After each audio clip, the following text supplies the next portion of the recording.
actually, using a song I've done before. Do you have a song tonight, Nick? Yes, I do. I'm always happy to have a song ready. Okay, Yeah, good. I'm glad to hear that. I'm glad that's how he always reacts when he's asked. Peachy little Southern Belle, isn't he? Yeah. So peachy. All right, fine. You got the Ramblecast. You got the Ramblecast. When the road looks rough ahead and you're miles and miles from your nice warm bed, you just remember what the Ramblecast said, 'cause you got the Ramblecast. Attaboy. Yeah. Fun fact, I had no idea that song was specifically written for Toy Story. Yeah. I didn't know that until like a couple years ago. And I was like, oh, that's actually was written for the movie. It's interesting how, Randy Newman, even though he has two kind of careers, he was he did have albums and he has success as a solo artist, but almost from the very beginning of his career, he was doing movies, scores. Yeah, he did a Major League. Yeah, he has a song for Major League. Yeah, but you have The Natural, you have Awakenings, you have Toy Story, you have Monsters Inc. There's so many movies. Three Amigos. He wrote all the songs in Three Amigos. He wrote. Oh, no kidding. Yeah. So he's made some money. A little bit. Yeah. What'd you say, Chris? Yeah. So even that super long part. Well, he wrote the no. Yeah. He did write that. Amigos. So there's two people, he didn't write the scores, all the but anything that has lyrics, he wrote. That's cool. So Blue Shadow, the Three Amigos theme. What am I forgetting? My Little Buttercup. You son of a bitch. He wrote My Little Buttercup. 8 years old, and he's still touring. There's a box. I thought that was an old song from the 40s. That's how good he is. He's like a fucking actor. He actually wrote the little part where they're in the village and Chevy chases the guitar and she goes. Yeah. There actually was a of course for him to sing called Happy that Randy Newman wrote for that scene, but Chevy of course just had to just did it was just funny. Here, I agree with Juan. Released a box set. I Love LA is the worst song ever. I used to change the lyrics though, so I hate LA. Oh, that's real. No, I had the whole. I had a whole thing. I had a whole song to it. Okay, of the four of us though, what would the listeners claim to be the Woody and the Buzz? Because on one hand, I would say that Jack would be the Woody because he's into cowboys and westerns and kind of old fashioned. And according to last week's podcast, no Woody. no Woody. Anyway, he's the blue pill Woody. So you're saying he's the slinky dog? He's all stretched out. He's a slinky dog. Yeah, exactly. It happens. This has been out of print for a long time, but this is a Randy Newman box set of 30 years. So this came out in 98. Huh. But it has in one of the discs the 4 demos for the Three Amigos. So it's him singing all the songs. That's cool. Yeah, I always like getting box sets for those kind of things. It's just I always like getting box sets for the box. I like box sex. What? Oh, you're talking about CDs? My fault. Chris Dora, it is a Houston Oilers hat. That's where the Houston Oilers. It's awesome. Houston Oilers. Is that a corduroy? I rarely have anyone. It's kind of like what Carhartt's made out of. Every time he touches it, you can hear it. It's corduroy. Corduroy. I can't even. Corduroy. I'm gonna corduroy. Well, good evening, gentlemen. It's been a week. Top of the day to you. Randy Newman still singing. He's still touring. How is Randy Newman? 78 years old. He's so old. I thought he was they older. changed his name. And it's worth. I mean, I saw him at the Hollywood Bowl. I was really happy to see him because he does tour, but he rarely tours. He's touring right now in Ireland and in England. Yeah. Let's go see him. And he's a good show. It's I Let's use those fat stacks, Jack. You got your plane ready? I got it. Yeah, he's a lot. He's like a lot of good. You know, like, I have a singer-songwriters. I have a mask. Oh, shameless plug here for a product and company that's not going to sponsor us for shit, but I'm going to talk about it anyways. Speaking of money, I just got this little bad boy in the mail. Oh, that's interesting. I don't know if you've gotten one of these yet, Nick, but this is a Coinbase debit card. I don't need any more cards. Well, no, Thanks you for the don't. numbers, but you need, dude. but you need this one. So the way that this one works is that you preload it with USD coin, like digital coin, NFTs, and you use it like a debit card. You You get 1 to 4% back in other other types of crypto. Oh, Back to your account. Wow. It's brilliant. I mean, I'm probably going to throw away my American Express debit card and just use that exclusively because you get 1% So you're leaving in Ethereum or leaving home Bitcoin. without it. So you get 1% back so in Ethereum. it's a debit card or a credit card. Debit. So how do So you you use it by first of all you link it to your Coinbase account, okay. and you preload it with US dollar coin, the digital dollar, which is there's no exchange, there's no up and down. It's just always a flat 1 for 1. I am the digital So dollar. you add that to your account. So as an example, I'll use it tonight. I'll show you what I use it for tonight. I'll put you just bought that sex pic. That's cool. what? Nothing. I Say don't know. what? I'm just Buy because the listeners at home when they're listening to Yeah, this so and I'll show you here. Like here is my account. So I put $100 on it, and I went to the liquor store. I went to the pet store, and it's definitely not picking up. The screen is a little bit blurry, Yeah, but I get we get the instant. gist. I need better So I'm earning- resolution to get your card number. I'm earning 4% back in XLM, which is stellar lumens. You can get 4% cash back with either the Graph amp or Rally or stellar lumens, or if you choose, you can do Bitcoin and Ethereum or Dogecoin or DAI at 1%. So it's free money. You know, why bother? It doesn't. They don't charge you to add money to it. They don't charge you a conversion fee at all to use it. And you just get crypto back. Nice. I mean, it's So very I'm probably going to. Well, yeah, but it's small is better than nothing. I mean, if you're going to be using your That's what card, she said. That's what the ladies always tell me. At least, you know what I mean. there's money on the table. And Juan, no, Yeah. we're not too young to get. They don't leave home without it. That would be the American Express. Just like Wesley Snipes sliding into home place, he never steals home without it.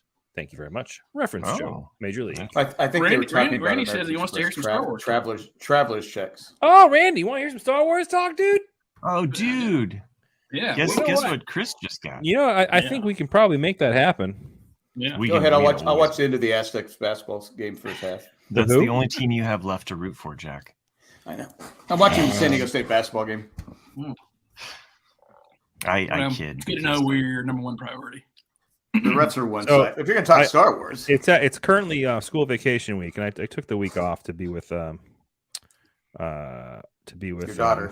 my family, because my wife is also off. Jack, thank you very much. Nice. well, I just saw Instagram with your daughter. Because she also works at a school.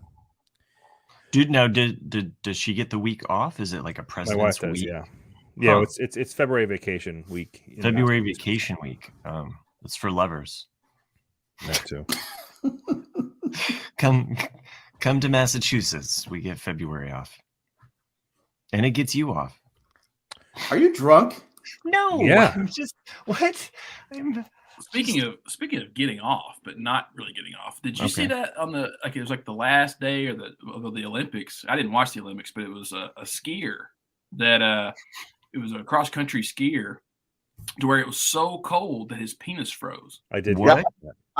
I have that written down. His Oh, dick okay. froze. Can you imagine that Yeah. shit? Your Oh, dick that's on freezing? Jack's Well, notes for tonight. To be fair, he was wearing jeans. That's funny. Thank you guys. I guess it's common though. I didn't. That's what I read the article, because I'd never heard of it, and I'm like going, God, how cold is Frozen that? I mean, dick syndrome? Yeah, well, it's what 30 miles or whatever to 30. I don't know what the whole thing is, but I was like, you think they'd be prepared and dressed warm for the But yeah, he hasn't frozen his. He said it was extremely painful. Yeah, I can No imagine. doubt, It did no froze, doubt. bud. To have a frozen penis. That's I mean, the thing of nightmares. I mean, if you're asking me, would you rather have an Olympic gold medal or your penis? I'm going to choose my penis. I'm gonna choose my penis every day. Yeah.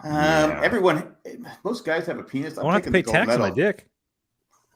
Yeah, they don't tax your dick. They tax the gold medal. They tax the gold medal. I still like to have a gold medal. So, okay. We're going to talk about Star Wars for a hot second. So Yes. it is all those stuff still over there. So I talked to you guys a little about last week and the week before about how I want to kind of change my office around and add some shelves. Right. I did that today too. Nice. I'm going to give you this fucking layout here. Oh, thanks, bud. Appreciate it. Yeah. All right. So I'm actually going to flip my screen around here. So I put some shelves in. Whoops, not me. There's one up there. Oh, yep. Uh-huh. One over there. So Nice, that nice, a little nice and room? level. Nice and level. Yeah. you might say, well, why is it all way open over there? And that's a good question. That's because when you do What's these- that hole? What's that hole in the wall? Oh yeah, I definitely put a hole in the wall. That's a really tiny hole. But I did that Sorry, because penis. the door opened. He said he had a tiny penis. So What's in the closet? What's in the closet? It's Tom Cruise. My furnace. Oh. Oh, I got it. Aren't you glad you asked? But here is the first to add to my Lego collection.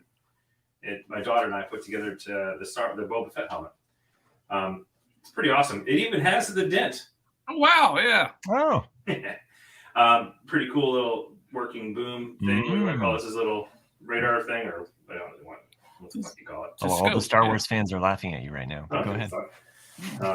But it was actually, I was pretty impressed, like how it's Yeah, a complete solid thing too. So you essentially are building his skull and then the helmet on top of it, which is kind of cool. Like no discernible shape of like skull, like structure or anything. But it's just So like a does the helmet come off the skull or is it all just No. one thing? Okay. It's all one thing, but it's solid through and through. So it's like it's like literally straight through. It's all Legos on the inside.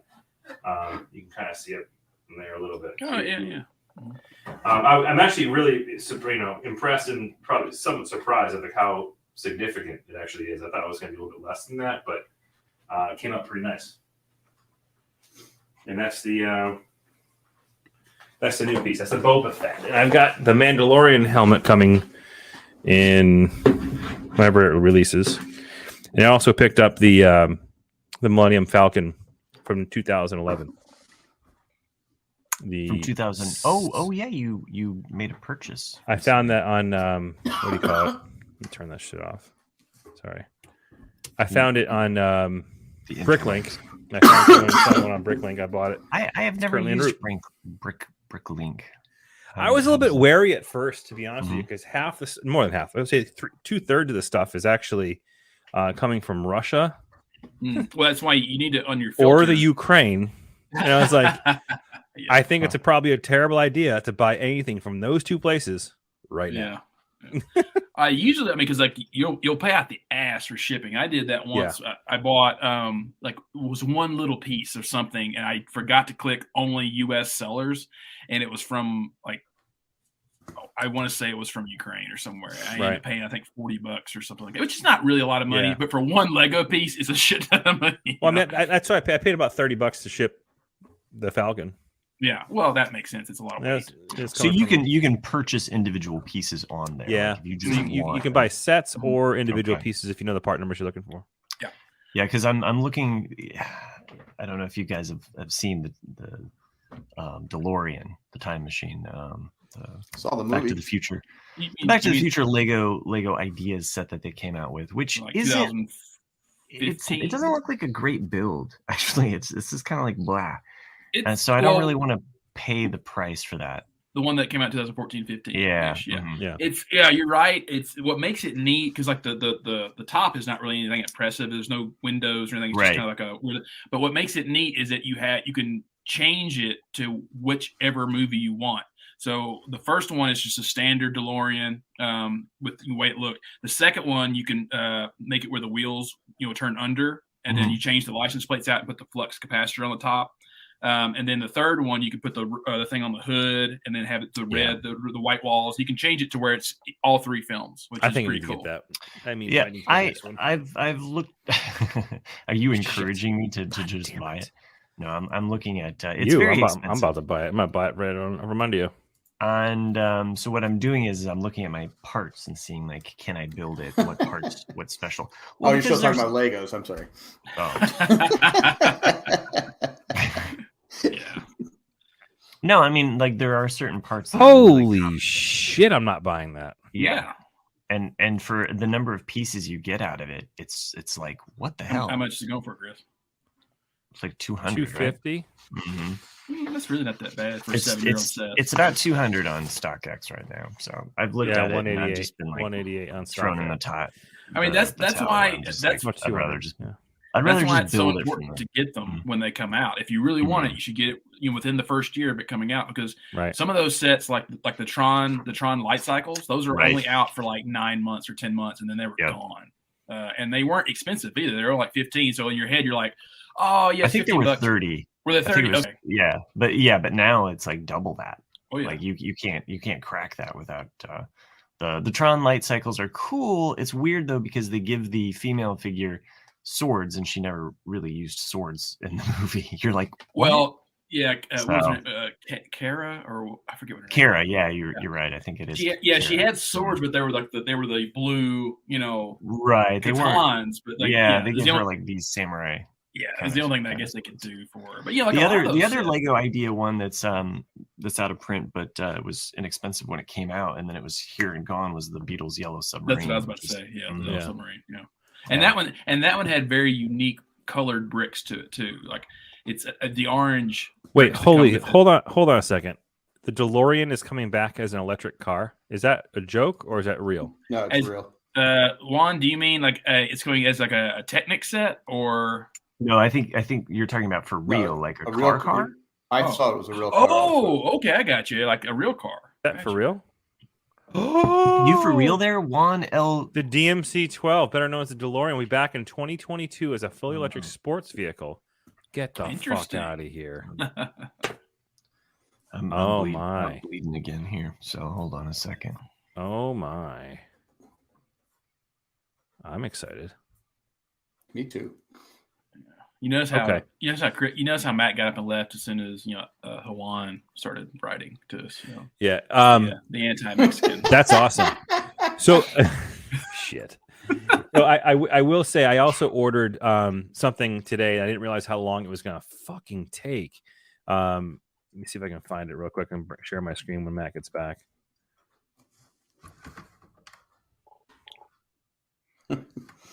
You ever heard of Wicked Brick? They're a British company. It's so wicked. So I ordered this stand.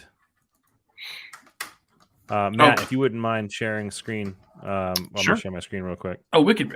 That's all they make, right? They make like glass. They make stands and shit. Stands, yeah. Mm-hmm. Yeah. So I was like, I want to find a cool stand for the Millennium Falcon once I do get it in, and I ordered this guy here. I don't know if you can. Did you see the one that? See it or not? Is that one for that one? Because I know they make one for the big Mamma Jamba. Yeah, this one's specifically for the 7965. That's the one I ordered, and they put these cool little things on it. But this is actually kind of cool too. They add little figurine stands in the bottom of it nice. too. Yeah, minifig stands. I didn't realize when I bought it, because it doesn't say anywhere on here. I double checked after the fact. It doesn't say anywhere on here that they're looking to ship this thing out in 6 to 8 weeks. It's like, you pricks. But yeah, so apparently it's a 6 to 8 week lead time on it. But it was like $35, $40, or $25 plus shipping across the pond. But I just love how cool. like Matt. I'm not sure if it was on here or privately, but like a week or two ago when Chris was telling us, we're not there listening, about him kind of getting into Legos and putting in shells, like me and Matt were both like, oh, you're gonna go down a dangerous road. He's fucked. Here I am. Yeah, it's a slippery slope for sure. So I think especially too with having kids around, you're just like, oh well, it's like they enjoy it, I enjoy it. Yeah. So yeah. Well, it's like so. The room that I've got set aside for Legos, I've got so much to do before I get to it. I paint it and build shelves and all things like that. But there's a spot on my stairwell that's just a spot where the stairs are going up, but there's a spot where you could put something. And I was like, that would be a good spot for like a little Hoth scene. And so, like I sent Lo pictures and behold. Yeah, so today I sent pictures to Chris and Matt. I built the shield generator. Not you, for the Jack. Battle of Hoth. I know. Yeah. You wouldn't carry Jack. That's nice to be included. Thanks. That's why you're not in the Owen and Bruce. You know, you'd just be like, oh, another fucking Star Wars meme, whatever. Yeah. You know. But yeah, like I've already been breaking out my old software, like when Lego used to make an actual like AutoCAD like software where you could actually build like scenes. And so I'm already measured it out, like what the whole layout will be. I'm like, okay, this is going to cost me a small fortune, but I'm hoping to have it done by midsummer, and then I'm just going to build like one little section at a time. So I've got the generator built, but now I have to have like a base for it to sit on top of, and it'll be cool. You might need to build yourself a generator just to keep the AC going by that time too. Yeah.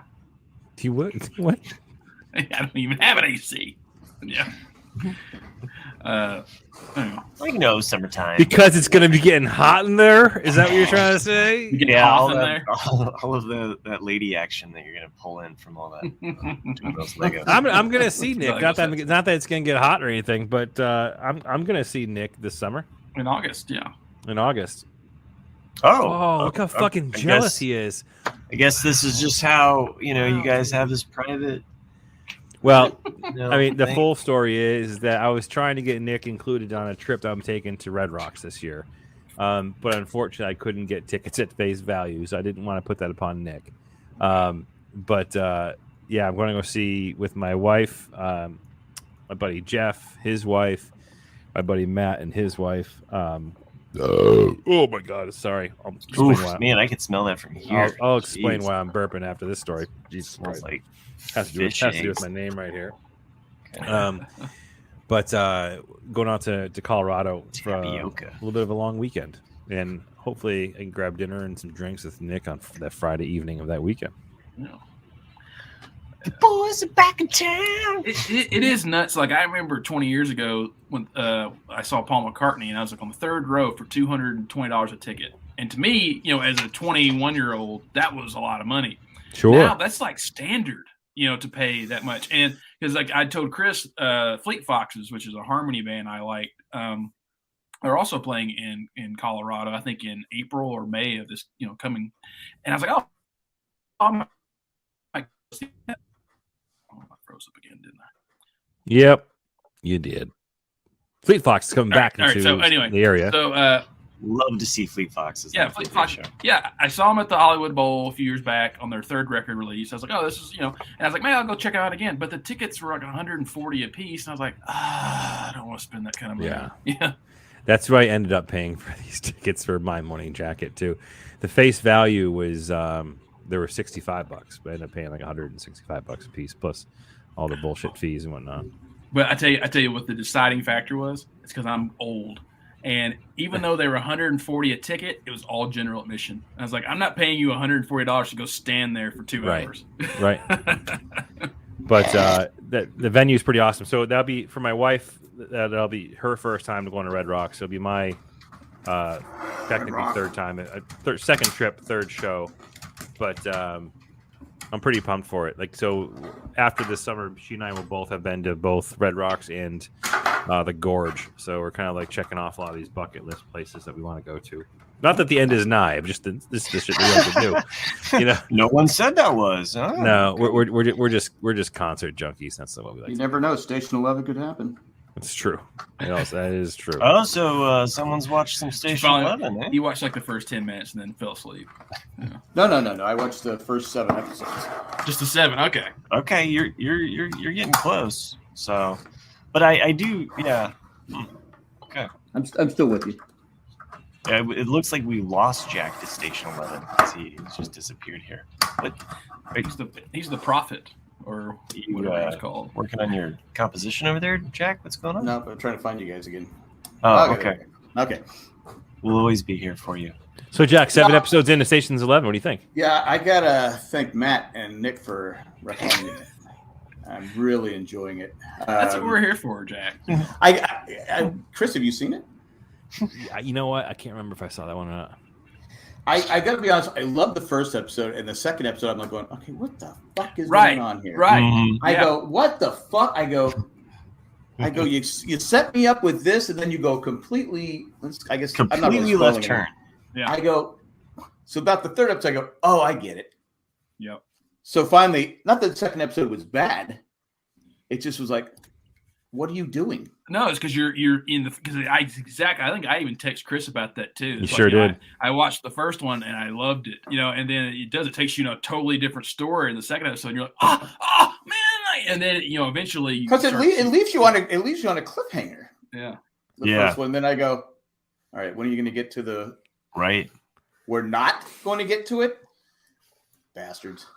Yeah. And so I was a little pissed, but then I went, okay. But I remember how Nick and Matt said, such great things about it. I said, okay, I gotta watch. I gotta keep going. So yeah, I was trying to watch it today, but my granddaughter kept trying to watch it. It was the 7th episode, and it gets kind of a little trippy there. I will say this though: the rap song was better than the halftime show. The rap song. The rap. Oh, the rap song. Oh, in Station 11. Yeah. Nice. Oh, now I remember it. Yeah. I did think the person was going to fall through the window. Oh, So much so. Yes. Yeah, I kept saying, "Well, that's what they're setting us up for." No. I think too. Just like, it's weird because the show makes certain things happen, so you're kind of on edge, and like even the music, I noticed, like it keeps you like, kind of like, oh, what's gonna happen? Oh, they're gonna hug and they like each other now. They've resolved this. Like, I do like the fact that there's so many. I think you guys were talking about twists and turns you don't see coming. Yeah. Right. I mean, I was like, well, I didn't see that one coming. I mean, I can't say it, but I didn't see the good part about it is the series is kind of filled with those. Like Yes. it doesn't stop with just one, right? It does So not stop with No, one. no. And There's a few of them, and they do, There's one I was like going, I never saw that coming. and they do such a great job of of pacing those out along with the story. Like kind of like they don't bash you over the head with them every week. It's very well put together in the sense of like the timeline. So I hope you. And then I was mad at a character, but then after you watch the 7th episode, you kind of understand why they did what they did. Right. Because I'm like going, how can you do that? And then now I kind of understand because, well, I won't spoil anyone. But I said, okay, I'm glad they went back and showed us that because I hate it. I loved that character in the beginning, and now I hate him. But now I don't hate him anymore because I understand that it's really not his fault. Yeah, well, I think I know what you're talking about. Like, I think it's in the 2nd episode where we're introduced to kind of like the main protagonist, and that person gets stabbed. If you remember, like I said, the character's name or anything, but I remember. A lot of people get stabbed. I remember immediately going to Chris like, "What the heck, man? You don't do that. You have to double tap. Like you have to make sure like and, yeah. But then later, you're like, oh well, kind of glad, Yeah, because why did he double tap? Mm-hmm. That's not the same there. Why didn't they double tap? I don't know if it was Matt or Chris that said that it's like Lost Light. It's probably Matt. Yeah. Okay. Probably Matt or Nick. That it is kind of like Lost, where you don't like a character, then you like the character. Mm-hmm. So they did a significant amount of character development in one season of a show. Yeah, right. That most shows take multiple seasons to accomplish, and they did a really nice job of it. In a nice way that you feel satisfied with the character arc. Yep. Like each character, like, and characters that you thought were minor that become larger. They became major. Yeah, they become major. Like and in that way, it does kind of play like a piece of music because there are different parts that kind of cycle through. Nick, I can see that you want to say something. You're like, well, I don't want to like spoil Jack. He's only on episode 7, but it's one of those where I know Chris and I both kind of like text back and forth after we're done with the show. It's kind of like, yeah, I'm really happy with the series. It's really good, but we're just gonna sweep, one thing under the rug. under the rug. Yeah, like that didn't happen. Okay. That son of a bitch strapped landmines to kids. Yeah. Sorry. Yeah. And you're just like, okay, all's forgiven. Are you spoiling me? I didn't say it, Chris. No, But, that already happened. That's You've why we already don't seen listen to Chris. You've already seen I that. saw the landmines, but I didn't know at the end there was no closure. there's lots of There's closure. closure. There's closure. You're very satisfied, but like when you start thinking about the whole series again, and you're like, wait a minute, we're just gonna forget about that? Like, Yeah. Well, it's like It's a Wonderful Life. Like they never get Potter. Potter never gets his. I mean, he basically like stole the money. So, which is also my favorite. Christmas. You guys a misroll. SNL. Sketch. Juan makes a very good valid point. He said he used to like one of the hosts, but now he doesn't. I wonder which one that is. I don't know. Let the mystery be, I guess. Matt, I was also curious about the book, knowing that this show is based on a book, so the book ends differently, is what. So Matt, while in the whole show about a book. Well, yes, it is, but it's also the show is based upon a story that was written. I'm just fucked. There's also Matt, a play within the play. Matt Treist, what percentage would you say that the show is to the book? Like, how different is the book? Because if it's significantly different, I might consider reading. Mm-hmm.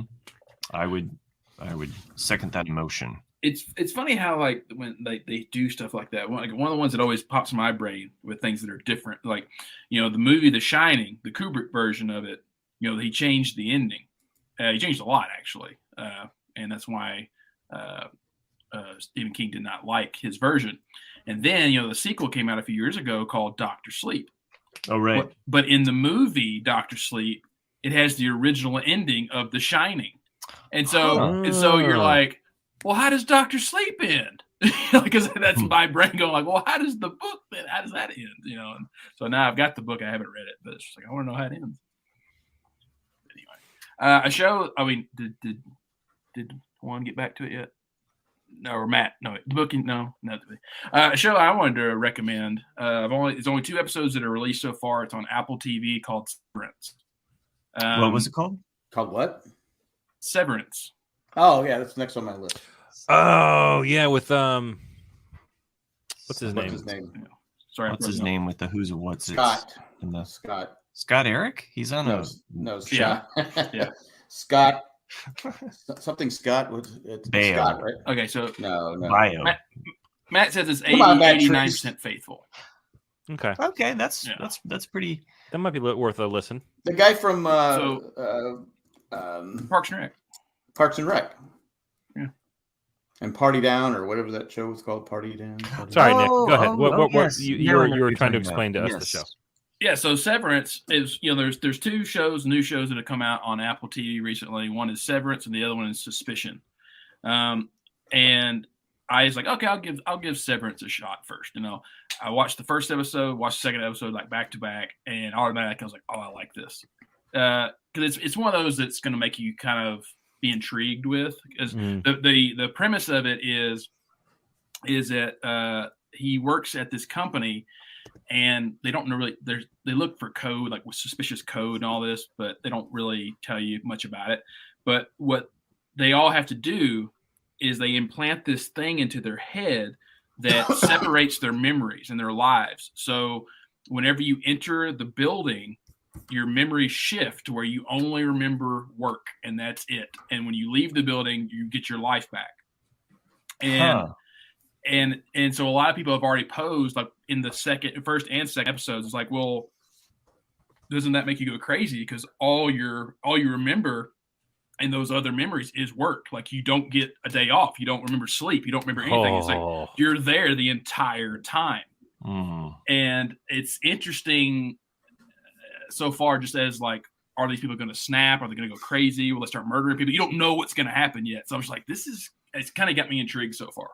Yeah, that's some Black Mirror shit, right? So Yeah, it's like yeah. you gotta think like you don't Adam have Adam any- Scott's the name. Adam Oh Scott. yes, Adam Scott. So you have no, yeah, because you would just have that part of your consciousness would only know a never-ending work cycle. Yes, that's exactly what it is. That's yeah. But then that's your it. other part of your consciousness has a never-ending non-work cycle. Yeah, you've never experienced work. Like all your experiences is your life. Oh my god, that's wild. Yeah. And he's on a date in the second episode of this one, and he admits it. He's like, "Yeah, I'm severed, or I'm Severance," And she goes, "Well, doesn't it like freak you out that like you could be working with a woman and having an affair with her at work, and yet you have no memory of your wife and children at home? Like it's all these weird things that you don't think about, and you're like, so they're putting all these different little seeds in your brain. Of like, yeah, I'm like, that's interesting. That's kind of a cool thing. Yeah, that shit freaks me out, dude. Like I don't. On the other hand, I've been watching Suspicion. I haven't watched this last week's episode, but so far I'm really enjoying that show. Okay. There's definitely some. Have Nick and Matt watched that show? I started the first episode, but I've only got like 20 minutes into it because something else came. Okay, out. I'll wait till you guys watch it. What have I been watching? I can't remember. Oh, Jack is such an asshole. I went back and watched a show I hadn't. It's like sometimes you start a show and you're like, oh, and then you get, vice principals. After like going through my watch of Righteous Gemstones, I was like, okay, I want more of these actors, and so Vice Principals was and I think it just really kind of showcases, like, after watching Righteous Gemstones, like Goggins, like range, like the range that he does as so. I guess he's gonna star in an apocalyptic kind Fallout. of yeah. Which could be fucking amazing, right? It could be fucking amazing, or it could be. Are you trash. No? Are you familiar with any of the games? Yes, I am. Okay, I am. So I have a feeling that it could go the way of Walking Dead. Right. Because the games don't have a conclusion. They just make new games. I mean, but the storyline that is that game is actually incredible. Like, I think they could make a really cool show. They could do something, and if they were smart about it, as opposed to Walking Dead, they could almost like have not chapters, but like, oh, this is Fallout. This. Oh, you know what they? No. This. You know what they could do? You know what they could do is they could just put it in commercial. They put in commercial breaks all throughout. Just commercial break it up. That's a good idea, but I wanted to address Chris Dorian. At this time, we're going to take Chris, a commercial break. But we already did that. We've already done it. Yeah. Oh, this is just Jack continuing his streak of not giving me fucking credit for a goddamn thing, and that's okay. I'm with it, because this will be like my version of Matt getting shit on. It's just me never getting credit for anything. So that's the episodes so far. Matt gonna get shit on. I'm not gonna get credit. I won't even get credit for shitting on Matt, which is kind of like Severance, right? Yeah. So it works out. You get credit for shitting on Matt.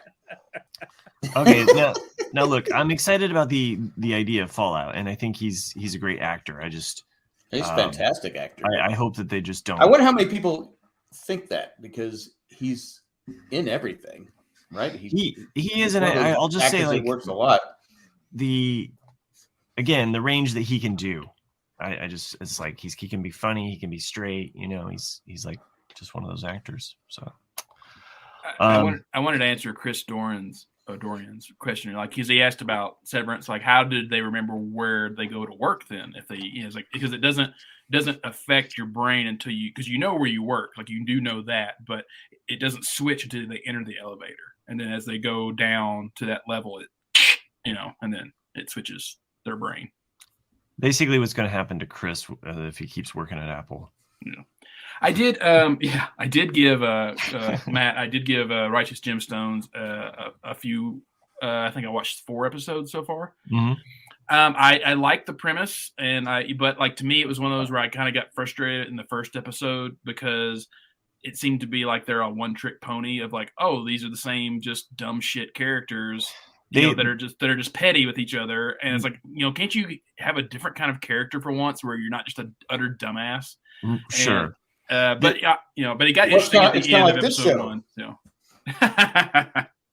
No, I mean, for sure. I think that's a fair critique that they are these characters, and it does kind of, and I would say that is something about even Vice Principals where it's just like, okay, I get it, you're this character, and it's just kind of like beats those jokes into the ground. Within that spectrum, though, Baby Billy is just still one of my favorite characters. And so you've seen him at least, right? I've been introduced to him. And his storyline is probably my favorite, just because of what happens to him, both through season 1 and then into season 2. And I think that season 2 really plays its cards better because it does bring in more of John Goodman,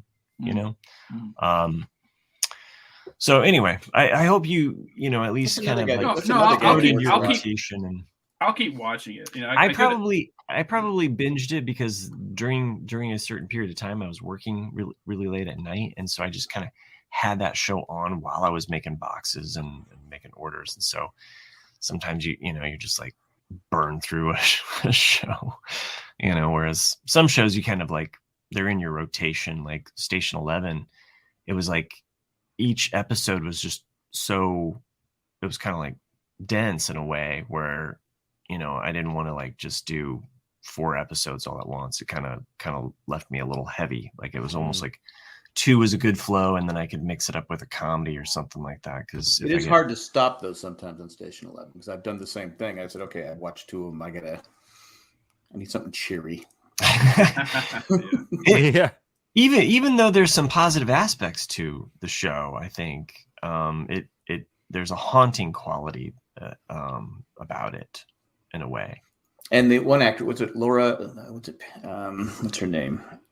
She plays the composer. Laurie Petty. Yeah, Lauren. Yeah, she sounds the same, but she doesn't look anything like she. Tank Girl. She looks a lot different nowadays. Yeah, I know. Yeah, League of Their Own. Yeah, like the League of Their Own too. Yeah. As soon as I heard her voice, I knew who it was. I was like, oh, that's She's got the very familiar voice, but I was like, oh, that's who that is. Yes. I like her character though. And so this week, or this past weekend, was my annual trip up to Portland, Maine that I take. Mm-hmm. A place I wanted Nick to go visit all these places, but he didn't go to. I didn't have Nick hates you. I know. Yeah, but anyways, so rewind the story a little bit. My son had a pretty nasty stomach bug on Tuesday or Wednesday of last week. I forgot what it was. Like I was actually on a conference call at home, and he walked up to me and puked all over me. Like nice. And I was like, "Yeah, guys, I gotta go." They're like, "Yeah, no problems." Anyways, I didn't go to work that day. What a great way to get out of work. I know, right? So he went back to school a couple of days later. However, so I went up to Maine this weekend with my wife and a few other couples for our annual trip. Had a great meal the first night, which was Saturday night. We had drinks until like 1, 2 o'clock in the morning. Had a blast. The next day, I go out, have breakfast the whole night. I'm already maybe 2 beers in. 1 o'clock in the afternoon, 2 beers in. Yeah, it's about that time. And and a Bloody Mary. And a Bloody Mary. But then I had to go back to the hotel room for a minute. If you're in a walking ball about town, you need to go sit down for a little while. So you went to the movie theater. I went to the movie theater. And then you went to the balcony, and you went like. So no, I actually sit down and take a dump. I was trying to say. So I do go back to the hotel room. I got you were taking a dump. Thank you. Yeah. Or as my buddy who does mortgages, he says he has to go do a pre-approval letter real quickly. That's his call sign for taking a shit. But I sit down, go to the bathroom, I lay down for a minute, and then all of a sudden, something's not right. Something is definitely not right. And I jump up out of bed, I have to run over to the hotel room, bathroom, and just unloaded. It was awful. And I was throwing up for a good solid hour. Nice. It was awful.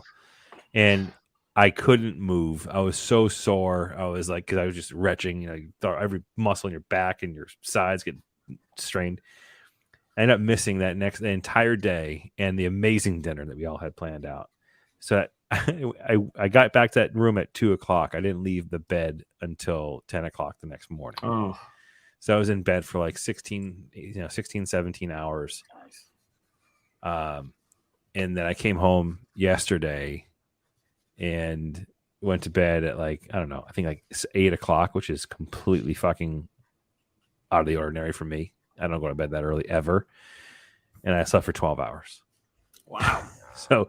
So moral of the story, don't get puked on by your fucking kid who has the stomach bug, because you catch that shit and it sucks. And subsequently, my mother-in-law, my father-in-law, and my wife's aunt, who are here this weekend watching the kids, all got it. All got it, which is crazy because he didn't have it. Did he get it from daycare? Daycare, yeah. So his entire classroom had it.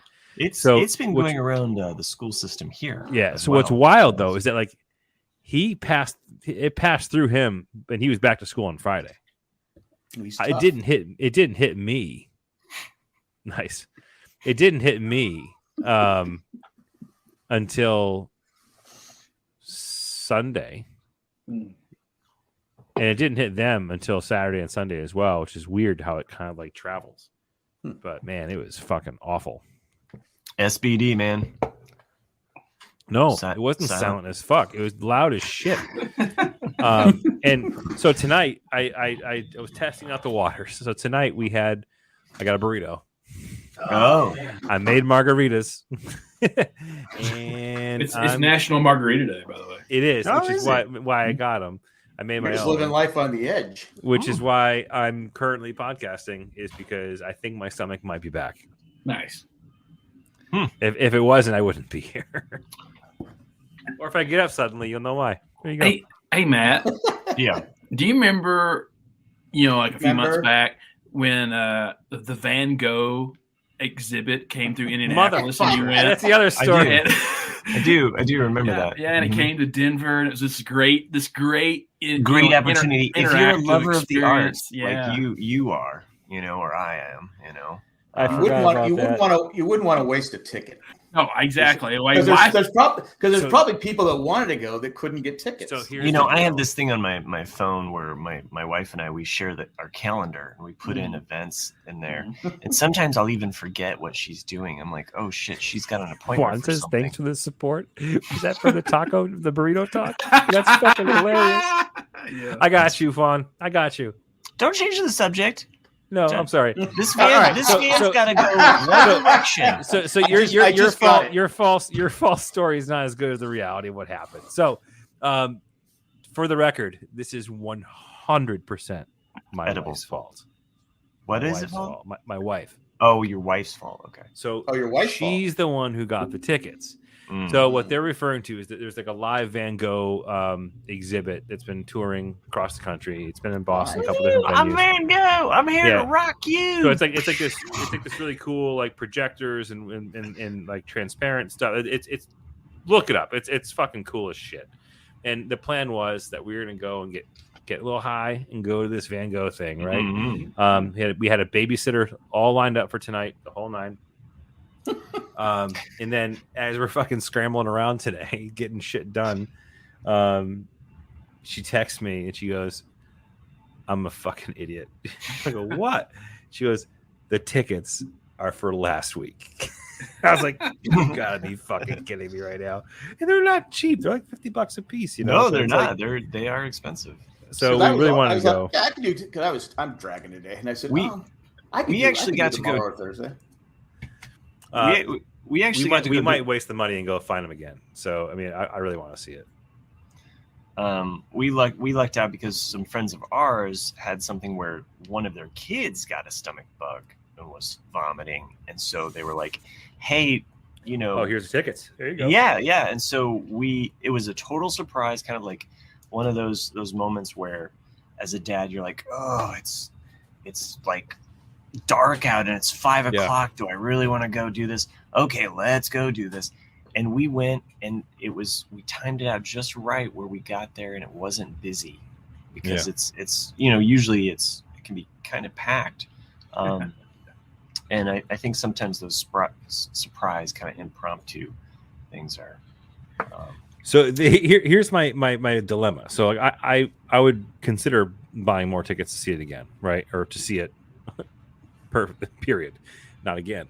But the idea that she already paid for 2 tickets that we wasted. Right. Not to mention the fact that this would not be her first viewing. Oh, she's been already. She's already been. She went with her mom and her aunt.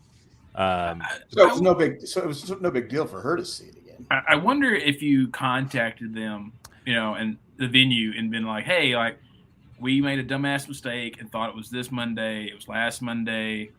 It's kind of like when you miss a flight. I was saying the same thing. Cool, I was like, you just call them, blame COVID. Yeah.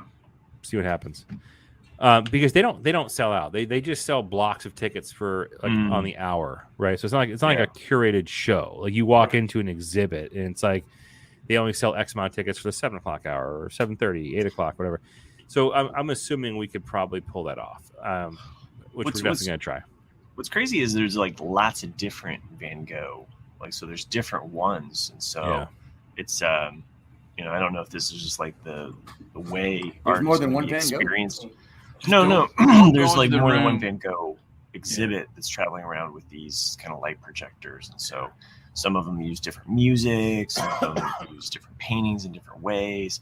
I think the cool aspect of it is just being able to step into or be surrounded by Starry Night. Right. Who doesn't want to experience that? Like on a right. Do not go into the self-portrait room though, because they will try to cut off your ear, and it's like it's nuts. They're what was weird is like I'll share my screen. They purposely don't show. Won't work. They purposely don't show the entire exhibit, but you can see their background on the ticket page here, which is kind of cool. So you walk into these rooms, and it's just like, as Matt was mentioning, like you're just completely surrounded by different artwork. But yeah, so you do the biography, and they do. Oh, here you go. There's some more examples. Why the tickets different price? Is it just different levels of? Oh no! So you have like a family package. Family pack. Okay, I'm sorry. 1 to 2 kid plus 2 2 kids and 2 adults, or so Jack, if you get the expensive tier, like they actually just go ahead and give you on a IV of LSD. So nice. So if I were to look at the schedule for tomorrow, like there's plenty of tickets available for literally every time slot. Yeah. So I'm assuming that if we call and cry about it, maybe they'll help us out. I mean, the tickets weren't used, right? They know the tickets weren't used. So. Right. Right. That's what I mean. Yeah. If you tell them that we purchased them, we just didn't use them because we were all ill. I would say your child was really sick because he was. I wouldn't do that. Technically, you're not telling a lie. No, you're not. You're not lying. Your child was. My kid was vomiting shit. Yeah. Here's an image from when we went with the kids. Oh, you have a picture. There you go. Is that called grapes? Had the those are pears. Okay. Those are pears, Mary. Mary. Let's see, and then I'll show another image. Juan says, "Hopefully they don't listen to the podcast. I think we're safe." I think it's a good chance that nobody listens to the podcast. That's not true. We have at least a good 8 number joining us tonight. There's another picture of my daughter dancing, and Juan wants to try the truth. Okay, Juan. Oh, dude, I should totally wear like all white clothing. You can blend into the paintings. That'd be cool. Maybe just a floating head. Yeah. Let's see. I'll see if I can find my one where the. She just went right to your pictures. Screw the website. These are way better. Yeah, This was the time that we went and there was nobody there. So, which was nice because time of COVID. You got to mask up or what have you, but being able to kind of unmask and nobody else is around. So, but yeah, we had a good time. This one's a little dark, but you can kind of see my family is standing in the starting. That's cool. That's really cool. And they had different music playing, and there would be certain things like the sky would swirl, Midsummer Nights. And Nickelback. They had a portion where like the ear, like because they did kind of a biography, and they would go through that different periods of his work, basically. So you kind of learn something, like, as if you're watching the whole presentation. Well, it gets to the part where the ears cut off, and when we went first, the opening time, they actually had a part where like there was like it looked like blood was like splattered, and it was like It's kind of cool. Later, they must have taken it out. Like somebody was like, "Oh, now there was blood. My kid was scared." I don't know. Who knows? But then it wasn't there later, and I was like, I mean, That was the cool part, man. yeah. Like, why take it? I mean, you kind of knew. You were like, "Oh, this is the part where." It's kind of like Your kid has to learn to deal with reality at some point. Well, there is the suicide at the end. it's like critical race theory for painters. Right. Yeah, like we're just going to wash over the fact that he cut off his ear. I mean, there's a moment where you hear the gunshots and the crows go flying, because his last paintings of the crow field, crows in the field there, it's like a kind of an orange, yellow wheat field with See, this is cool because admittedly, I don't know shit about Van Gogh other than I know what his paintings are. I don't really know about him. I don't really, so like I'm looking forward to going, because I would actually love to get like a, yeah, just even an overview of kind of understanding like what what he was. Yes, I could William Dafoe. Yeah, William Dafoe was starting a movie about him a couple years ago. Oh, really? Yeah, it's interesting. Huh. He plays Van Gogh, because Van Gogh was most likely autistic, and of course never made any money, and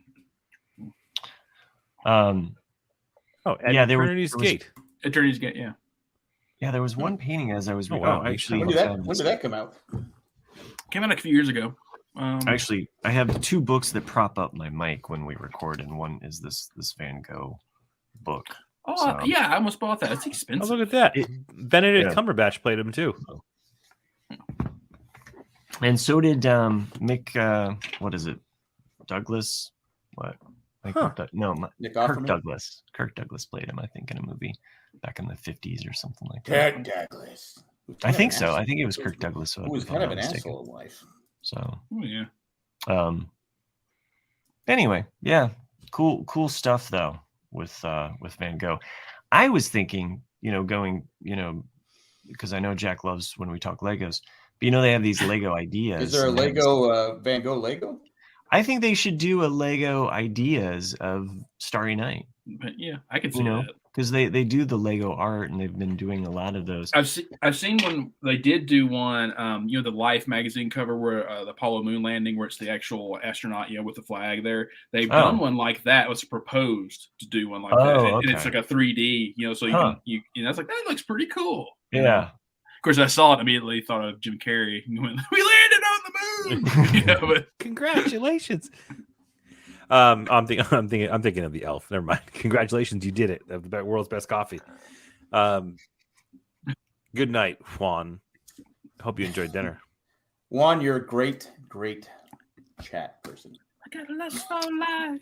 I disagree. Even though Matt doesn't think so. Yeah, you just said it. I don't. It's like that's how I feel about Matt. Doesn't like Juan. Hey, Jack. I watched a movie this weekend. A movie. Yeah, that it almost rivals. Did it have sound? Yeah, it almost rivals our favorite movie with Benedict Cumberbatch. Oh my God! I keep forgetting the title. Dr. Strange. Dog Day Afternoon. Dog, yeah, like dog. Power of the dog. Power of the dog. Power of the dog compels you. But this one is. My dad and mom watched it. They did not like it, so I was like, I'll just wait till it's free on HBO or something to watch. And it's the Ben Affleck and Matt Damon film that they wrote it, together and starred in it together. And it was directed by Ridley Scott. So you wonder, like, how the hell could a movie be so bad? And it's called The Last How do you like Duel. them apples? The Last Duel, and it's basically one story told from three different points of view. So you have like chapter 1 from this guy's point of view, chapter 2 from this guy's point of view, chapter 3 from this person's point of view, and then the duel at the very end. And 20 minutes into it, you're like, I don't care. I don't really care. I think I saw previews for that. Yeah, like that's like the medieval. Story. Yeah, it's like in the 1300s, and I totally get. I totally get what they were trying to do with it. It took me a while to figure. I had to think about it, but they were trying to show the prisons, like the of class within that society. Because like Matt Damon's character was born into privilege, but no one respects him. And people hate him, and he always feels cheated by other people that are accomplishing things when he feels he's accomplished these things. And then Adam Driver's character was born into nothing, but he was educated because he was going to join the priesthood, but he kisses ass to people of privilege that give him things. Adam Driver, born in San Diego. Okay.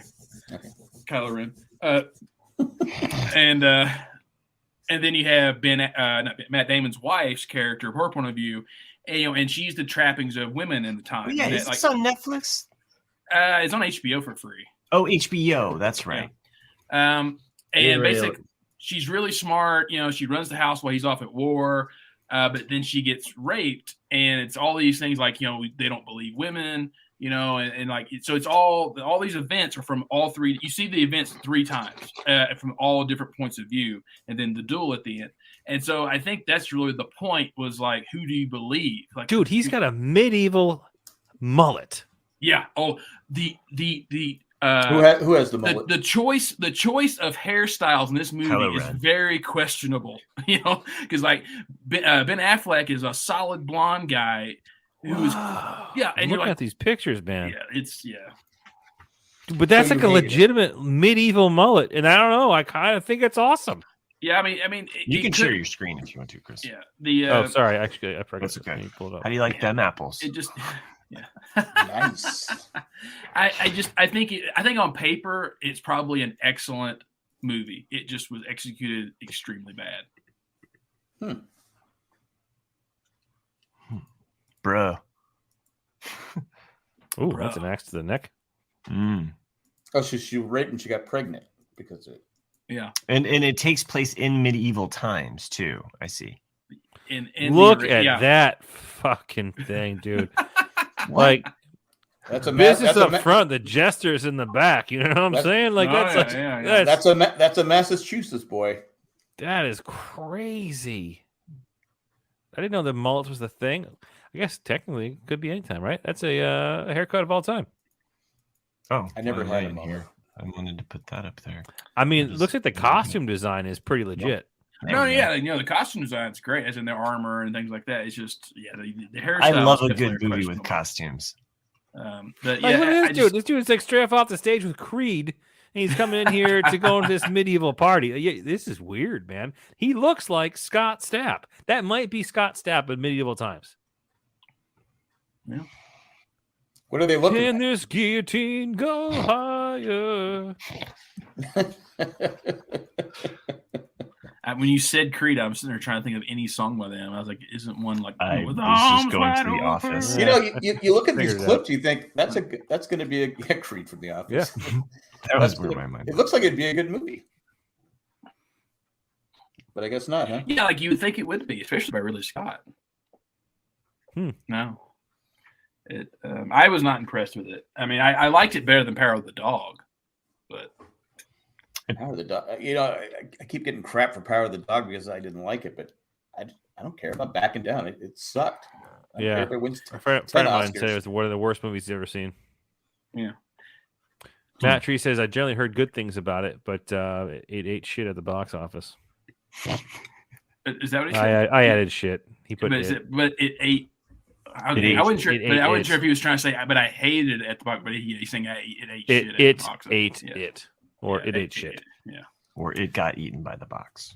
Truth. Yeah, I mean, I wasn't impressed with it. It just, like I said, it's one of those that I really feel like on paper, it probably was a kick-ass script, and it just was not executed well. Yeah, I still can't find the script. Dude, you know what has a really fucking good script? Is the next commercial. Now it's time to take a commercial break. Okay, we're not even there yet, but sure. 3:01. Are we in? It's now we're in. We're not. So we already had one, though, didn't we? I think we're not supposed to. It's an hour 20, I think, is when we have to. Well, you know what? Hey, get an extra one. So Chris was a little premature. Yeah, it happens. It happens in older men. Premature commercialization. Hey, there's the app. That's going to be the episode title. Come on, Matt.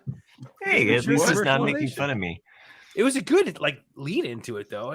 Give me credit for that. What was it? Matt actually had a funny. What was it? That did. You did. I said something about premature commercialization. Oh, okay. Commercial, yeah. Matt had a funny and I missed it. That's the line of the day. That's the title. I missed it too. That's the title. Matt had a funny and I missed it. Colleen's gonna be like, "Why is the title fucking 2 lines long?" Yeah. Why is it longer than that Fiona Apple album?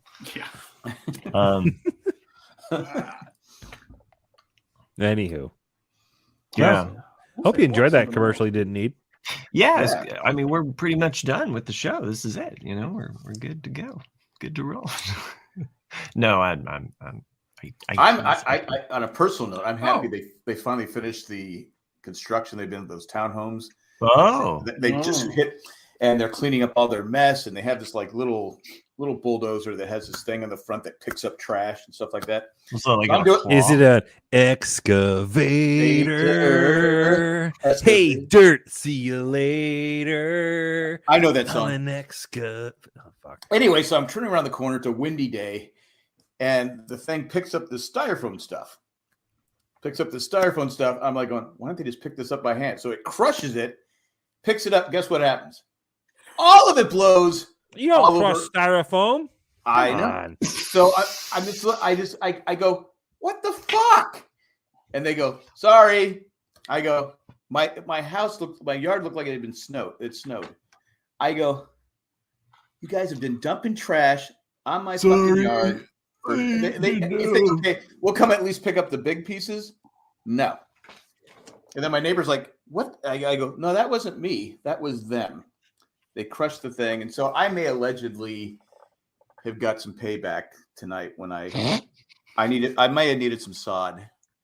And so I borrowed some. Fuck. Dude, people listen to this show, man. I don't care. You better watch yourself. Throw me in jail. So I said, at least you have an alibi. You're on a podcast. Exactly. And who knows if I'm telling the truth. But I go, it's entertainment purposes. So much fucking trash. And then the gas guy, he's digging something up and he leaves the thing, this hole open where people walk through it. It's on my, I'm like, well, can I get sued for that if the hole's there at night and someone trips over it? So I covered it. Yeah. I covered it back up. And so he goes, I go, fuck it. I go, someone trips over that, we could get sued. And then they came out and freshly spray painted the lines. I'm like, fuck, finish this goddamn shit. Finish it. Stop digging. Because I said I told you a couple weeks ago, they dug up my yard, or what was it last week, buried a cable. Did such a shitty job putting it back. Now it's all uneven. I got to fix it. But I think I told you, Google Fiber's coming through. So they're just going to redig it back up again. I think that's why all the different paint lines are on the, I'm like, fucking A, just finish this goddamn work. And then I'm going to be one of those people. I'm going to have to see if I can get speed bumps put in because people are racing down here at like 50 miles an hour, which I told when they said, I go, look, someone's going to get killed because it's downhill. People are going to come. And there's as you turn on our street, up the street, there's a blind spot. And the streets, I don't know about your streets, they're narrow. Barely two cars can barely fit by. So someone's going to slam into each other and die. But that's all I got. I'm done ranting. Could be entertaining. At this time, we're going to take a commercial break. What? No, you can't do that to the people. That's why I love living in a cul-de-sac. It's the best. Well, for the longest time, we lived at the end of the street. It was just us and the wooded area that was next to us. And they fucked all that up. At least they didn't make us take, because our fence is on their property by about 8 feet, and they didn't make us take it down. So, but now I got to build. They have this water runoff thing, and they put half a metal fence around it. The other half is open. Yeah, I'm yelling at cars.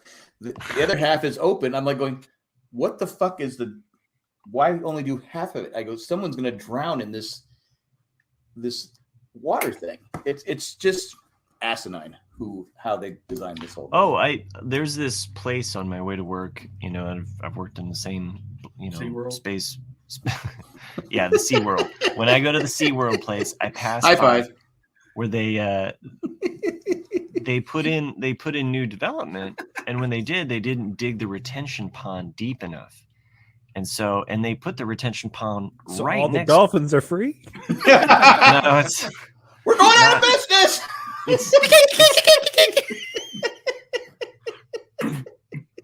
Shouldn't have even brought up my work.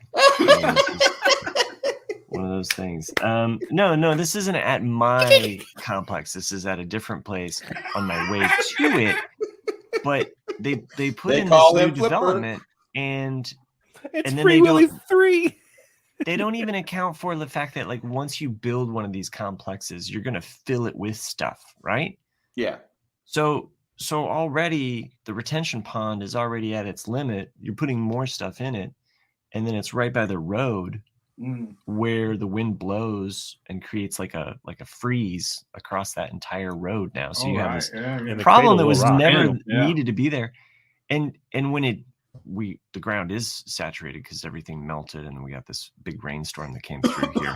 So you can see like where it's puddling up even across the road, from this new development that they built. So I don't know. It's just one of those development things where you're like, really, you couldn't just dig more of a retention pond or like come through and flag these people to say, hey, you're creating, Yeah.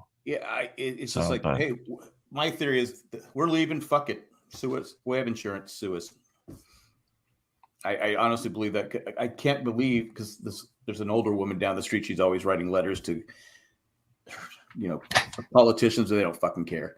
Oh, sure. And I've told her so much, but she's old, so she doesn't, it gives her something to do. In my day, this is what we did. She goes, but you have to have a fence around a pool. This is Right. bigger than a pool. I go, Right. You're getting up. Yeah. I have 2 grandkids. We go out front. Now I got to cone off a section, and I sit in a certain spot so I don't. So if they try to go up the hill, I said, no. Jack, Butt back down. are you sure you're not getting confused with your life with the current season of Curb Your Enthusiasm? Because I haven't seen that yet. So. okay. But it's another thing too is they didn't level it out, so it's sloped. So if you get one of those storms, you get those storms that get 2-3 inches of rain in like 20 minutes. Yep, that's what I'm They talking flood. about. I said, well, we've already been flooded out a couple times, but I was going on a walk with the kids and Cindy, and I went, look at that condo. It's right at the end at the 2nd Street, and it's even sloped even more. I go, that condo, when it rains heavily, is going to get flooded. It's literally right. It's just going to go right up the driveway into their garage and into their house. I go, if I was buying a house, buying one of these things, I wouldn't have bought that. There's no way I'd buy that one. Anyway, I'm done complaining. You're never done. No, but it's just common sense. I don't know why they extended the road anyway. There was no, but now everybody's found it and they're just racing up and down the street. And that's why we're done taking another commercial break. Nick, you were going to say something and then you froze up. Yeah, I know. It's kind of like, like I live on top of a hill, and I remember like my first week or second week I lived here. You're not quite used to how fast you should be going on the hill, and there's definitely a few ladies that I got to look, like, he's going too fast down that hill. I better walk in my dog. I'm lucky. My car will slow me down if I'm going too fast down here. Oh. Is that the Lexus that does that? Yes. Yeah. If I'm going, because a couple times I was like, what the fuck is going on? I go, So when okay, I've I'm had good too to many Chardonnays, my automatic speed control, my Lexus can get me home safely. I didn't realize Rascals had emergency brakes.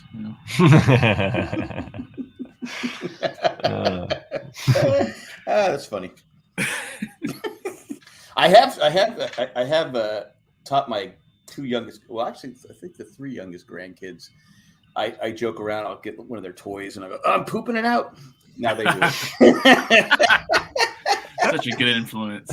One of my daughters goes, "Did you teach my son this?" I go, "It's a good possibility. I did." I love the idea that your kids actually are probably at home having this conversation. Like, I know, sweetie, but it's free healthcare. It's free childcare. We have to use my dad, okay? And then like the husband's just like, I know, but like, I gotta deal with this shit for my kids now, and I should take them somewhere else. I don't care. Not breaking my heart. And now the youngest one's having another one. I was like, come on. oh yeah, that's. I didn't tell her What that. do you think your long-term plans are here? Like, are you gonna cut it off and say I'm done at this day, this year? I did tell him. I said, look, if I want to go somewhere, or if your mom and I want to go somewhere, you're gonna have to figure out something else. Mm-hmm. I've done my time. But if I'm home, I don't mind doing it. But I was okay with just 4. But they got to have another one. Anyway, I mean, it's great. It's a long day. 6:30 to 4:30 every fucking day. Yeah, that is a lot, especially the 6:30 part for sure. Because you gave your hair for your own. I mean, what else do you have left to give, Jack? Nothing. You've done enough. I've done my share. That should get that. I'm hoping that gives me enough to get in. It takes all those goddammits and then since 10 commandments I broke, maybe. But you've passed them on to your grandchildren, so that it also kind of balances out. It's like is there a net gain, net loss there? It's like that's true. That's true. Yeah, it's like you're just gonna, even with all of this, you're just gonna squeak by into heaven. It's just like, because even Cindy goes, "Why do you teach them that?" And then she's laughing when they're doing it. I go, "That's why you do it, because it's entertainment." I love those kind of thoughts of like what if you're drunk when you die, and you get up to the pearly gates, and Peter's sitting there looking at you going like, "You drunk? I had a couple." Are you jealous? Yeah, let me in, fucker. Oh, they have a sobriety tent. Like, why is the elevator going down now? What the fuck, man? Well, this place got a cover charge? That's bullshit. Fucking millennials. God has an ego. Thanks, Obama. That's Jack Fly. Gas is almost $6 a gallon in California. Fuck that. I've been going to the Walmart gas stations because they're always a bit cheaper. It's gonna get even higher. Oh, no doubt. The whole shit happens in Russia. Yeah, and every Republican's gonna blame it on Biden. Fuck. Well, it's not Biden's fault. It's the fact that there's a goddamn world war. This whole thing with Ukraine is just gonna explode this week. It seems like. I mean, it's when I worked at the ring, we had a customer, Ukraine, and she used to talk about all the time about how there was always tension there. This was like 5 years ago. So, yeah. Well, I mean, Chris, not to, every time he has a great point to make, he's like, I mean, sorry, your knickerneck cut you out there. No, then fuck it. Never mind. That's why we had World War III, because they had bad internet. Oh, we signed this peace agreement. Send him an email. Send him an email. To me, if it was me, I'd almost be like, you know what? I mean, I don't know what we could do, but it was like, you know what? We're cutting Russia completely off. Like, we're no longer trading with you. We're no longer recognize you as a fucking country anymore. It's like, just totally kill them. Just kill their economy completely. And the thing is that that's me. The problem is, you kill their economy. They have. These, what are we gonna do for porn, Nick? Yeah, what are we gonna do for those Russian mail order brides? Damn it! They kind of have us by the balls, right? Was it you, Nick, that sent the thing to adopt a Ukrainian? I did. Yeah, adopt a Ukrainian before it's too late. Yeah, you're not wrong on that, because that's what the customer looked like. Anyway. But maybe and as much as I hate to say it, but Trump, made the point a few years ago where he was talking about that, how like Germany and Italy and a lot of these countries are dependent on Russia, and they're not going to vote to hurt themselves, but it's like, but you're totally going to allow a country to be invaded and taken over by another country. It's like, so it's like, what the fuck, And that's the thing is, if Biden, and Biden should have seen this coming, because it's been coming for a long time. is that instead of killing our gas industry and our natural gas industry, we should have been like, hey, Germany, we're gonna start giving you 30% or whatever of what you need, so you're not fully dependent on Russia. But I don't know. I'm not the leader of the free world. It's a mess. It's a mess. Yeah, it's completely fucked up. Because you got to worry because they do have weapons of mass destruction. So it's like, do you want to piss them off too much? Well, I mean, but the thing is, it sets a really dangerous precedent in that, because China is, I guarantee, paying attention to this. So if we allow them to invade Ukraine unopposed, what's to prevent China going, what, fuck it, we're going to take Taiwan. What are you going to do about it, fuckers? Right. Because it's going to, that's one of the things, even in my industry, we sell like the technology to Hong Kong. And I'm like, should we be selling to Hong Kong, dude? Like, they're going to be China within a few years and they're going to steal all our intellectual property. It's crazy. And Taiwan's the leading, that's the reason why cars were so hard for the last 2 years to buy, is because Taiwan makes the majority of all the chips that go into automobiles and lots of other things. That helps slow your car down. Yeah. Or you rascal. Help slow your car down. Well, it's just really scary to watch it all unfold. Yeah.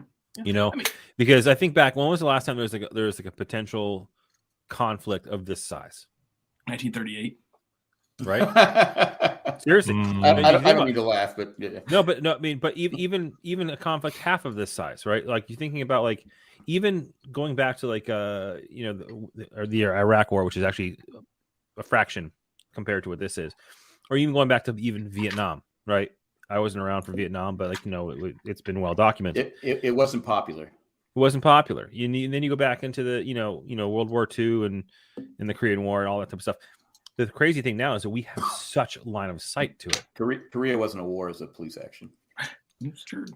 But we have such line of sight to it now, and this is not something we've had before. To sit here and watch and wait and have satellite imagery of troops moving into whatever regions and stuff.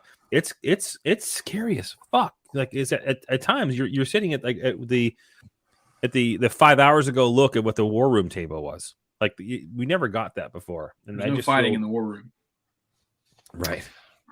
It just feels so weird to be so connected to it, and it's almost like it's hard to turn away. It's hard to stop watching it, but it's also terrible to watch at the same time.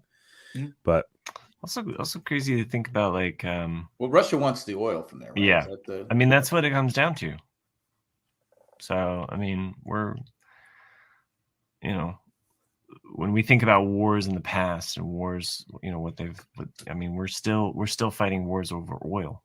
What was the Iraq War about? Well, it's always about cash. Well, I mean, just the short-sightedness of, what was it? The 2012 election or whatever it was, when Romney was said that, Russia's our biggest threat, and he was like basically laughed off the stage.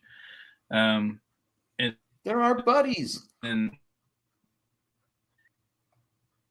we lost Nick again. Yeah, they're buddies. Nickered out. But, I mean, that's one of our biggest.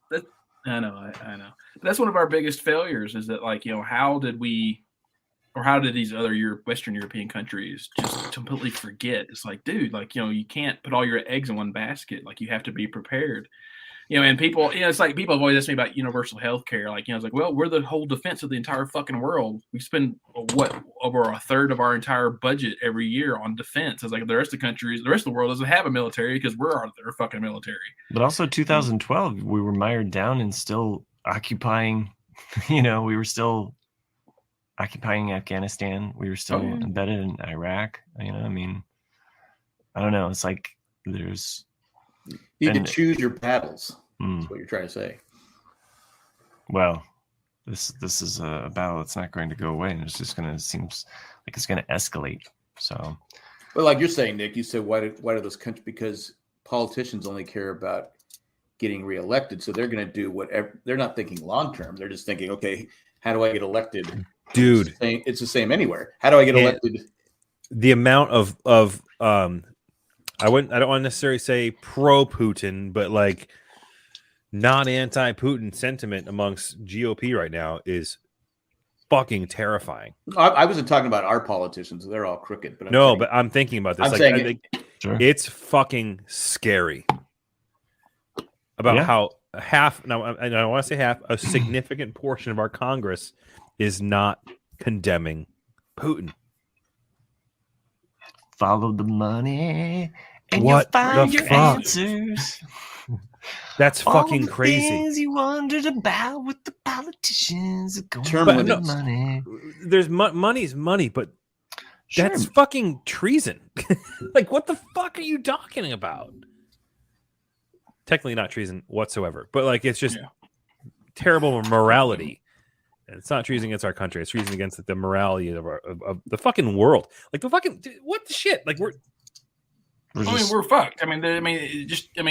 fucked in so many ways. It's not from one party; it's both parties. Because there's so many politicians that get paid millions by China, by Russia, by everybody, and and that's why it should be almost rewritten in the Constitution to where it's kind of like they're wanting now to where because politicians can trade stocks. It's like they have so much fucking insider trading. It's bullshit. It's like you should almost have every single asset of yours frozen if you go into public office. And that's it. I'll say it, even as a Democrat, Pelosi's one of them, probably one of the worst.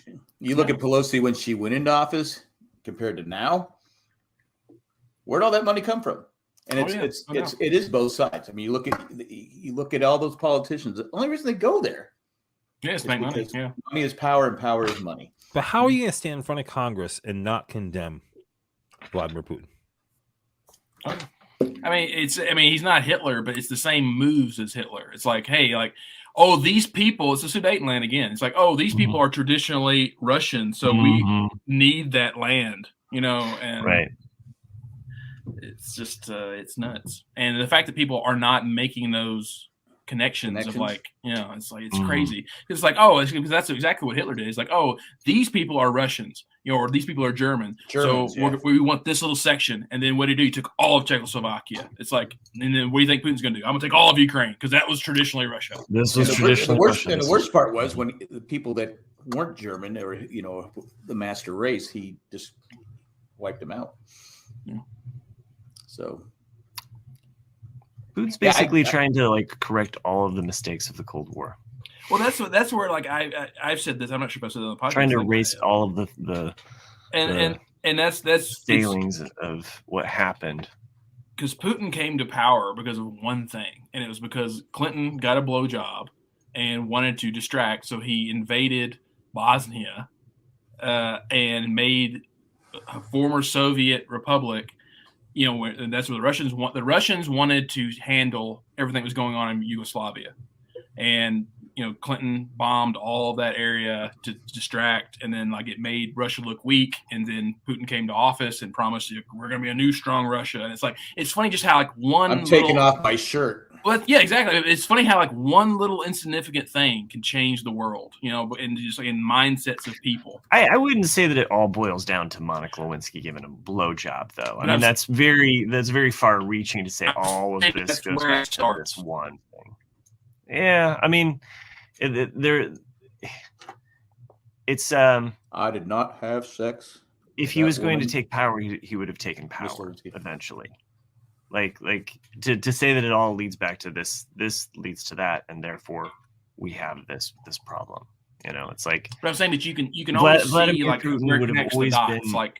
Sure, but the idea though that this is how or why Vladimir Putin rose to office is he's probably always set on achieving a higher ranking, so and working his way up that. To be in that position of power. So it was probably always something that he was trying to achieve. Yeah. So he was, but I'm saying it's like anything else. Like you look at Hitler's election or you look at Putin's election, it's because there's a void of power and people want that strength. And so you vote people in if there's a void. Or if there's a voice that speaks Plus you to can a use it to run radicalized against it too. Group of people. Yeah. So and this time we're going to take. No, we don't need another commercial break. What are you doing? Yeah. I just like saying that. And we I can tell. We don't have to keep talking about this. I'm sure listeners were like, why are they talking about fucking Ukraine? I hear this shit enough. But Well, it's important. I mean, it's we we talk could about talk about how remember all Major League, how Major You brought League back Baseball- you brought back some like weird memories of the Kosovo situation, which is like I was just doing a quick search about that. I remember like vividly when that was going on with yeah. Slobodan Milosevic. Mhm. You know, all those fucking crimes against humanity and whatever. That's wild. That I completely forgot about that happening. That's sad, but I haven't thought about that until you just mentioned it. I know I talked about this before. I watched about a year ago. It's tyrants and dictators and how they get the power. And if you haven't seen it, I think it's on Netflix. It's like what's his name? Peter Dinklage. He's the narrator. Okay. And of it, and it basically shows how, like Mussolini, Hitler, Stalin, how they got in power and how they stay in power is by killing people. Yeah. And because you put fear into your citizens. Okay, I can't speak out because not only will I be killed, but my kids will be killed, my wife and my whole family. So that's how they do it. I mean, I don't know how someone does that, but it's. Well, yeah, you scapegoat. I mean, you look at Canada, look at all the COVID fear. I mean, you scapegoat any group of population, and people think they're virtuous, and the other people are scum. And it doesn't have to be that situation; it could be any situation. But that's what you do: is that you divide like people. This podcast, well, yeah, you look week in and week out. Yeah, three of us are sane, and the other guy doesn't like Mexicans, and so it's just and you've radicalized the chat against me. In a way. No. Decisions. You cannot scapegoat yourself on this one, dude. Like, or skate sheep yourself. Jack's laugh almost sounded like a sheep too. It did. It was very, very bad. No, the chat takes into their own accord and treats you as they feel you need to be treated. We don't own the chat. But however, the ringleader of your anti-Matt group is actually out to dinner right now. That's true. I've noticed it's been a little quiet lately. And my enemy Mike's not here, so I'm off the hook. So right. I did get this email from a student over the weekend, and like teaching can be a very private email. No. No, like your home address or to your school address? Right. Yeah. It went to my school address. Are you forwarding your school emails to your home computer? I'm not going to continue this conversation. Hey, Matt, I'd like to have some private lessons, like maybe a new model. Can I paint your jeans? Matt, I would like a commercial break. I would like a commercial break. I'm ready to just end the show now. I just won't share anything about my personal life. Rebelcast came for sheep, stayed for politics. No, I received a very nice email from a student who Let's hear it. Let's hear the gist of it at least. I want to be known. I wasn't the one interrupting you on this. I'm gonna say Matt probably got more emails than we did this week, so might as well hear his. Let me see if I can find this, because this was Sunday and not my.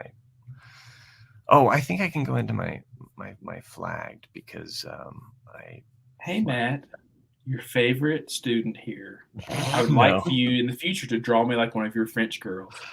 No. I don't know why I can't find this, but I will. Oh, here it is. Not you, Chris. Chris just wrote his fucking thing. Oh, that's right. Yeah. Me and Chris were on the same page there. Yeah. No, this. It's like, what the fuck did I do?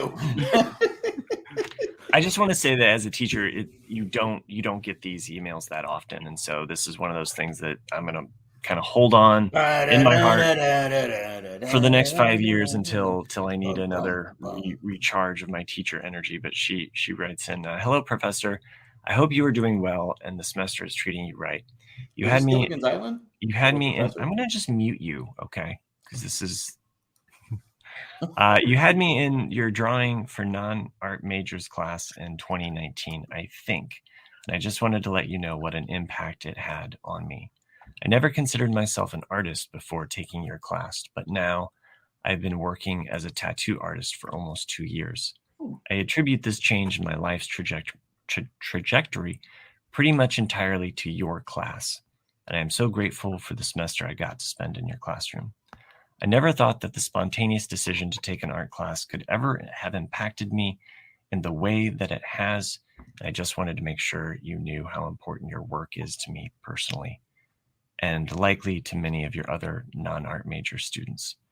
Anyhow, thanks again, and keep being amazing. That's great. So, That's nice. That's awesome. yeah, it was really, really sweet. So So now you have to got go Juan get was one of here those to hear. tattoos. no, No, like the ones that you're designing yourself. You should bring it to Mm. her and have her do it. Full chest. I would like that.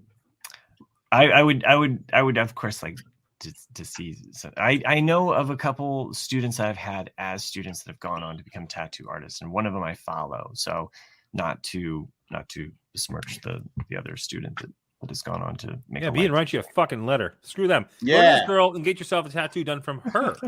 Yeah.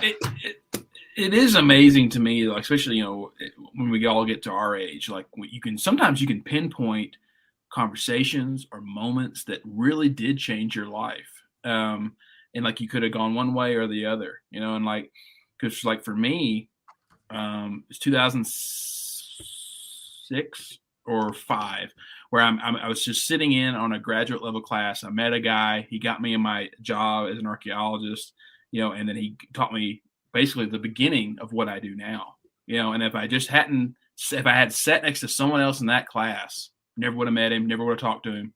And it's just funny how like things like that can happen. That's true. I did, Matt. Thank you. I was, but fuck you now. I'm not even going to do it. I was I was listening. Yeah. No, clearly you weren't. They're from the same state, right? Yeah. I'm sorry, Nick. Yeah, but I was just saying, but it's interesting because you're just doing your job. I know you love your job, man. But like but it's one of the things like you do. You're teaching someone. Yeah, you really don't think about like the day. You're just like going about your business, like teaching students left and right. Not, I mean, I teach this course sometimes twice in a semester. 2 times a year. So there's at least four classes a year, and I've taught this class since probably 2015. So that's it's like like the first time some shears were put into Matt's hands, the sheep farm. It changed his life, and he was never. Anyway, thank you for letting me share that with you guys. That was a nice. That was nice. It really really cheered me up, and like I said, no doubt, yeah. you don't get those that often, and so when you do, you're usually like, you get complaints. So it's like when you get. Yeah, man. Well, because I do teach a lot of non-art majors, they are going into different professions. They're not following art, and really I think of my job is just kind of like trying to instill some art in their life. Hopefully they'll keep it, with them. But yeah.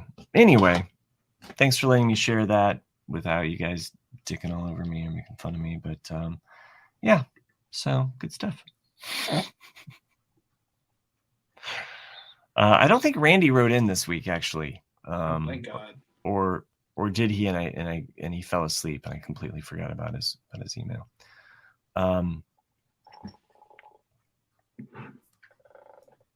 No, we didn't get.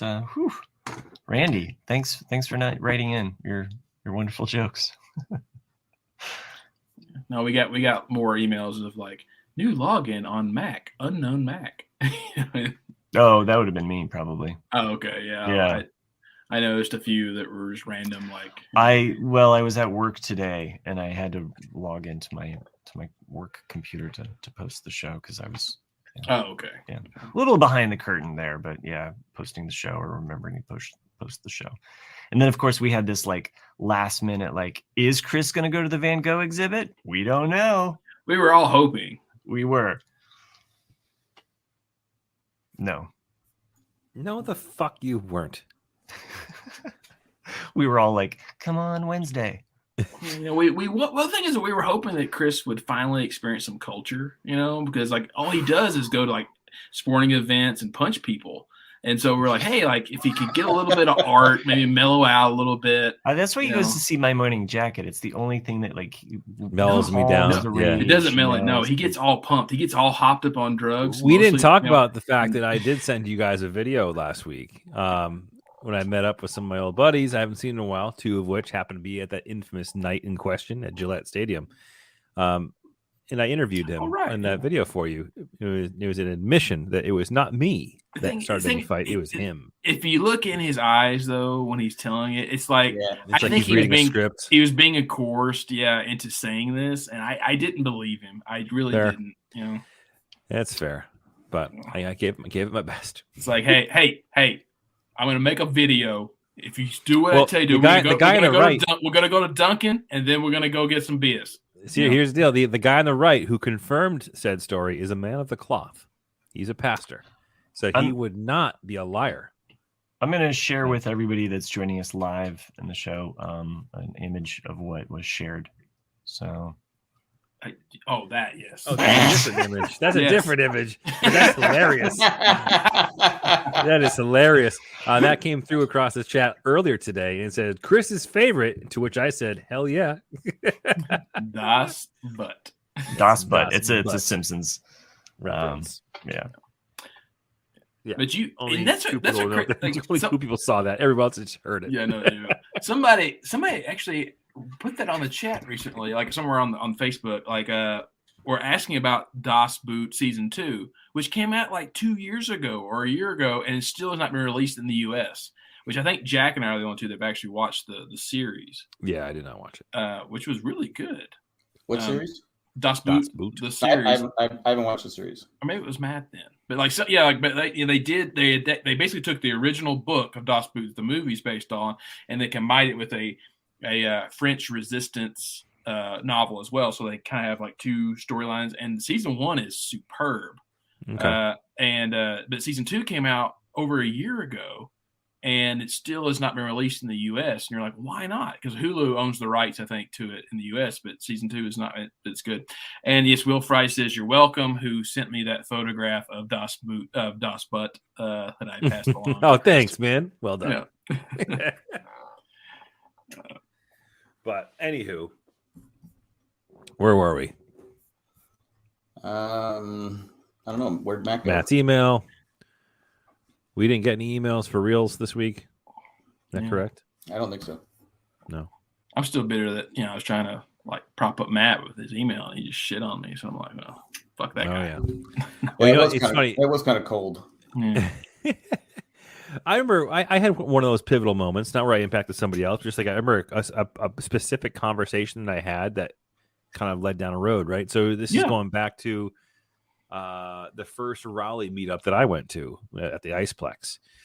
And I remember I was going back and forth like over what were we using for communication? We weren't texting then. Or were we texting, or is it like bulletin boards? Maybe still. I don't even know. Texting was around back then. But I think they were. I can't remember where it came from. Maybe it was on. Yeah, I don't know. Facebook Messenger, perhaps, maybe we had a Jay and Jack message board. Might be the message board too. I can't remember, but I remember the point which I was like, I had already come to an agreement with Kulk and Rob that they were going to go down to the meetup because I had been talking with them too, off and on. And I remember I reached out to Robin, and that's when things just started really kind of falling into place because I reached out to Robin. I'm like, Robin, let's do this. Let's move. Let's go down there. And it turned into Robin and what's her name from Maine, Sue from Maine, and then Illyrio got put into the picture as well. And it was just that it was that reaching out to Chris and then to Robin that was kind of like the pivotal move, or all these people that I became really good friends with, including yourselves on this call. What the fuck, I'm at work on this podcast, and that led to going to Raleigh, going to Comic-Cons, going and being on the Media Junkyard, and then and then ultimately doing Ramblecast and being sitting right in this chair right now. All stem from that one conversation.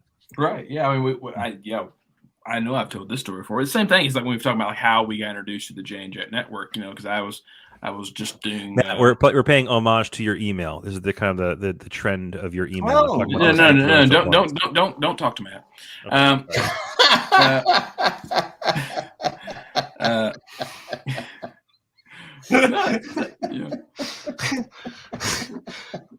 That might be the funniest thing.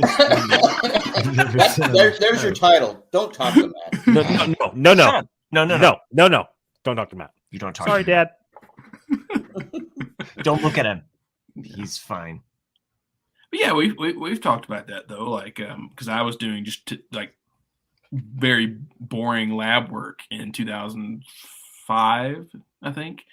And I was, podcasts were fairly new at the time, and I was like watching Lost, like a lot of people were, and I was like, oh, let's look up, interesting podcasts about Lost if there are any, and of course you had Ryan and Jen, you had Dharma Lars and Jay and Jack, and the one that I liked the most was Jay and Jack, and I stuck with it, and then the message boards got more popular, and it's been saying like, who would have thought that just by listening to a podcast that you would have made friends from that, and had a whole community about that. And like all these years later, it's crazy. It is crazy. Not to mention being in like 2000, whenever the fuck it was, 6, 7, I don't even know. Yeah. And trying to convince your wife that it's a perfectly good idea to drive to fucking Boston, pick up some random chick you've never met before. Right. With another dude from Long Island. This is Rob.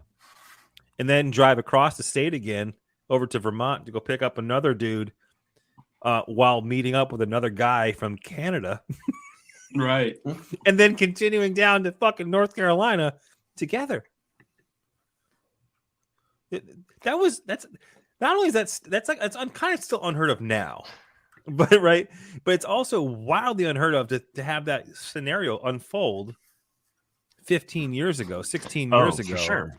Yeah. When people were not adjusted to the idea of meeting people in real life you met on the internet.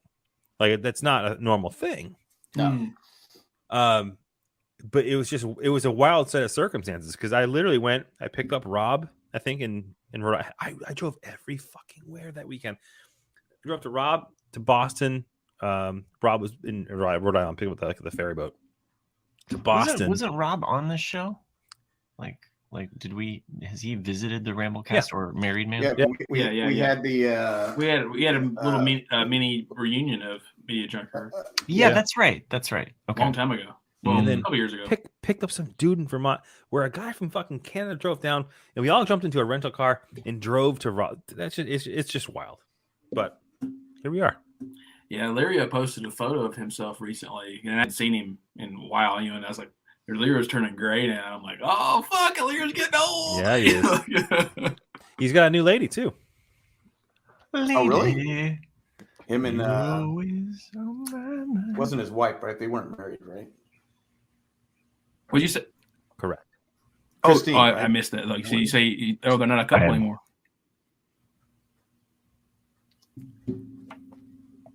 Chris isn't saying anything. I'm reserving the maybe I'm not supposed to share that. Cut it out. You know what I'm saying? Like we'll just cut that whole now for a commercial break. Serious, Clark? All right. You serious? You serious about this? Should we do it? I don't care. I mean, we've had so many commercial breaks. Who knows? We could just say randomly throw it in there. Please don't put it at any time that we said commercial break. Yeah.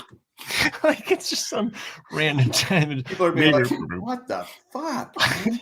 Why can't they get their shit together? Can you imagine? Like, Colleen, like, we didn't write the times down, but Jack says it a few times, like, when to take commercial breaks. It's like, put it at the hour and the hour and a half mark. We're good. Yeah. I know Nick said he didn't watch any of the Olympics. Did you guys watch any of the Olympics? I didn't watch any of it. I didn't watch any of it, no. I didn't, but it was weird because my son's been watching it, I guess, at school. Like one of his teachers actually like puts on the Olympics for their. It's kind of like their homeroom class or whatever. Yeah. They call it something different, but we all know it's homeroom. I guess NBC took a bath on it. Oh yeah, I've seen those headlines. Yeah, where it was probably their worst Olympic viewership ever. I don't think people care about any of them. They're just not the same anymore. Well, I mean, the Winter Olympics, for one, usually have lower anyway than the Summer Olympics. Right, but still, I usually watch some of it. Like I'll watch some of the hockey, like Chris Dorn. I was really surprised by my kids though. They were like, "We like the Olympics," and my son was like specifically like, he thinks the Winter Olympics are better than just the Summer Olympics. I kind of agree with that. I love the biathlon, the guns and the skiing, and I like of course bobsledding because everyone that watched Cool Runnings loves fucking bobsledding. Figure skating from time to time I do like, and of course hockey. Well, and of course the greatest sport of all, which is curling. Oh yeah, I know because anyone can do it. I've tried it. It is not anywhere near as easy as it looks. But you don't have to be an athlete to do it. That's true. Let's be honest. Can we talk about the other bobsledding that happened over the weekend through Nick's yard? Oh yeah, the cat that rubbed his balls all over your trunk. I'm pretty sure that was a female who sprayed her territory. I thought there were balls in that picture, man. You were looking at it more closely than I was. Yeah, it was really cool because he's got a keen eye for animal balls. That's true. He looks like seeing at those rear ends of those animals. Practice makes perfect. All right, I'm gonna pull this video up and share it with the listeners, Weisenheimer, and we'll see what they have. Watch YouTube. You get to see a bonus video. What? No, we're not taking another commercial break. All right, let's see if I can show video. This episode sponsored by Cougar Balls. Go to cougarballs.com. All right, I don't know. I should have videoed it the other way. Yeah, I don't know. Landscape. I don't know how you did that way. Fucking vertical video, you noob. Here, let's see if I can zoom in on it. Nope. Okay, I'm gonna push. All right, so for those listening at home, i.e., everybody, there's a video that shows right now of a bobcat walking through Nick's backyard, and I don't see any balls. I see no balls. I see no balls. Chick is hot. Oh, she's pissing all over that maybe trunk. You're right. Oh, wait, I swear there were balls back there. See, look at that. What does that look like? That's the butthole. Yeah. I don't know. That looks like double balls. That's where the poopy comes out. Look, maybe you're right. I mean, I guess. Or a gold mine in the cliffs of Indiana. You know what I mean? So how many wild animals? I guess Nick does have a keener eye at spotting Bob pussy. Yeah, like I mean Bobcat cat. It seems like as soon as I get some easily disposable money, I'm going to buy a couple of wild game cameras, because I see so much and there's no telling what I'm missing. But there's some strange out there that you are missing. And I know there's something. Well, that cat across the side of my eye. Now, if you were walking and I saw that bobcat, and I was like, "Holy shit!" That cat could do some damage to you, right? Well, bobcats eat rodents and rabbits, so it's kind of like a black bear. Like if you scare a bobcat, it's not going to hurt you unless you pin it somewhere where it feels it needs to defend itself. It's not a mountain lion that will fucking kill you. Do you have mountain lions around there? Yeah. Oh, okay. I mean, I have never seen one. They're rare. Of course, my neighbors have said like, oh yeah, it's always like, oh yeah, like years ago there was a mountain lion up here, but they didn't see it, so it's like, well, was there really? Well, what do you carry when you go outside? Do you have like a gun or anything like that, or just? I mean, I Tennessee, of course, I have guns, but I don't carry it. Well, I'm just saying that. No. I mean, no. Do you have bears around there? I mean, yeah, like a bear shit in my driveway, like when I first moved here. There's a bear shit in the woods. No, it shits on my driveway. No, like I thought I told you but they scoop up your snow, but they won't scoop up the shit. No, I thought I told you guys that. Like my first month when I lived here, the trash gets picked up Monday mornings, like early Monday morning, And so I was taking the trash out Sunday night to the curb. And then one day I woke up on the Monday and I looked down the driveway and I was like, what the hell is that on the driveway? And I went down there and it was a big pile of bear shit, and then I walked down to the end of my driveway and it had turned over my trash can and rummaged through it and everything. I was like, so from now on I get up at the butt crack of dawn on Monday and take the trash down. But Now, what kind of bear was it? black bear. So black bears you don't have to worry about because Texas tea. Black bears they're not violent like a brown bear or a grizzly. Like they're more. You still don't want to fuck with them. No, you don't fuck with them. For those listening at home, this is not disclaimer. If you see a brown or black or a grizzly bear, get the fuck out of its way. Yeah. This is not an endorsement that black Do you have- bears are do you- gentle animals. Does the spray work, or because they have the bear spray, right? You have bear spray and you have horns as well. The horns usually will do the job. Horns, being like an air horn, like air horn. No, Yeah. it's just like a little. okay. Yeah, but the bear spray is if it's like within a few feet of you, where you need to like mace. Okay. Does that just piss them off? Because it would piss me off. Like I said, like black bear they're not as aggressive. Like basically, unless it's a female with cubs, that's the only way that's really going to come at you. Black bears, will run up a tree. They'll run away as soon as they hear anything. I've been on hiking trails where they're just sitting on the side of the road. Like they're just kind of like just chilling the fuck out. You think that they're over there like smoking dope or something. That's racist, dude. Well, you'd know, wouldn't you, Matt? I'm not the one that's saying these things about black bears, okay? Gotta be calling it as I hear it. High five, Matt. Thank you. But I've seen several black bears. Most of the time they're pretty chill. So you're walking on the trail. Yeah. You look over and you see a bear. Yeah. And it doesn't freak you out. No. I gotta be honest. I would probably piss my pants. No. I mean, I've seen him at the zoo, but that's one way to get the prostate working. Another way is to close out this show and take a commercial break. We're just getting interesting now. We're talking about bears. I know you want to talk about sheep, but I'm just saying. Ending the show makes you take a we shit. can talk about sheep, and I mean, do bears like beets? They do, and Battlestar Galactica. And Battlestar. Okay. That's a myth. But, myth. But I've seen I get mule deer all the time. Mule deer. And then that's the first bobcat I've seen, and then of course snakes and things. And how do you expect these security cameras to work if you can't get your internet to work? They're not. They work two different systems. Okay, all right. I gotta bust some balls. What kind of snakes do you have? Because I'm watching 1883. And every fucking episode, there's a rattlesnake. Right. Yeah. Causing damage. The rattlesnakes have balls. The other ones don't. The majority of the snakes around here are bull snakes, which are kind of like a chicken snake in the south. Just like a non-venomous but large snake. We do. Snake. Do you know what a chicken snake is? Look it up, Jack. Yeah, you've lived in North Carolina for. You can milk a cow snake. 20 years. Little tiny udders off the cow snake. Yeah. Could you milk me? Nipples. You can milk you have nipples. But yeah, we do have rattlers. They're asleep this time of year. But I have not seen one. But supposedly, just down the road, there are some more rattlesnakes. If this conversation comes up when I'm in Colorado, just stop it from happening. About snakes in general, yeah. My wife would get on a plane and miss the concert. We have copperheads here. We have the black rat snakes. So Matt, Chris, how many days you think you're going to come just for the show and then go back? So we're flying in on Friday, heading out on Monday. Okay.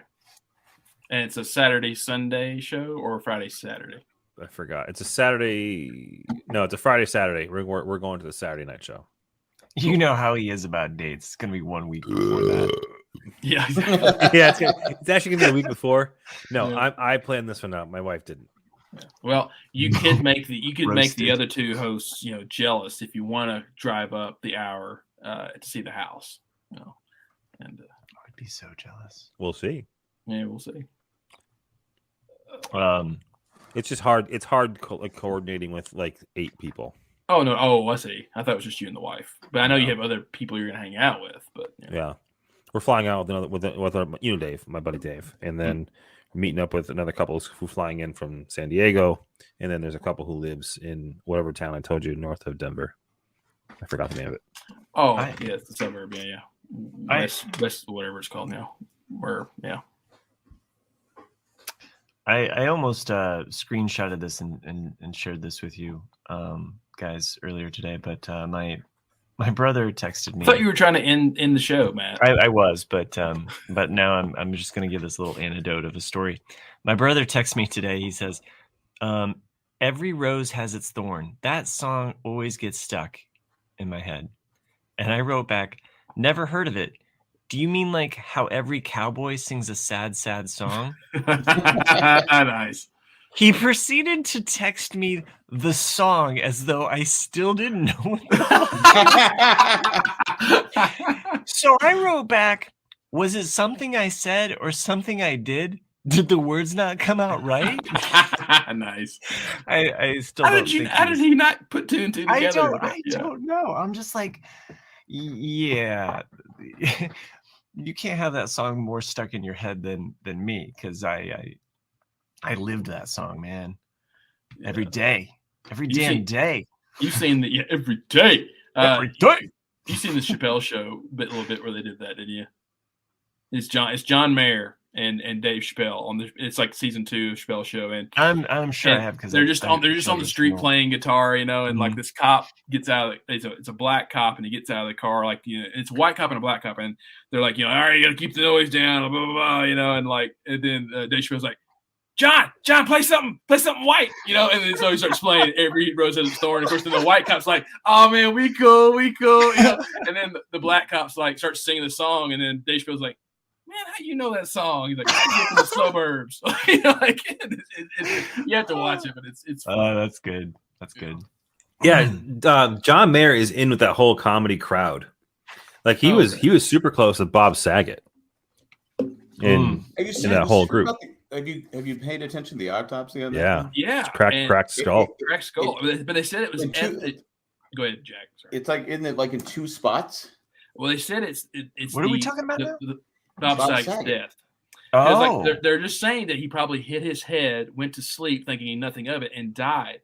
But they're saying that the impact to the back of the skull is the equivalent of a baseball bat strike to the head. So it's like you're not falling for a baseball bat type hit and then going to bed. It's like, no, something's not adding up. Yeah. Something's fishy. That's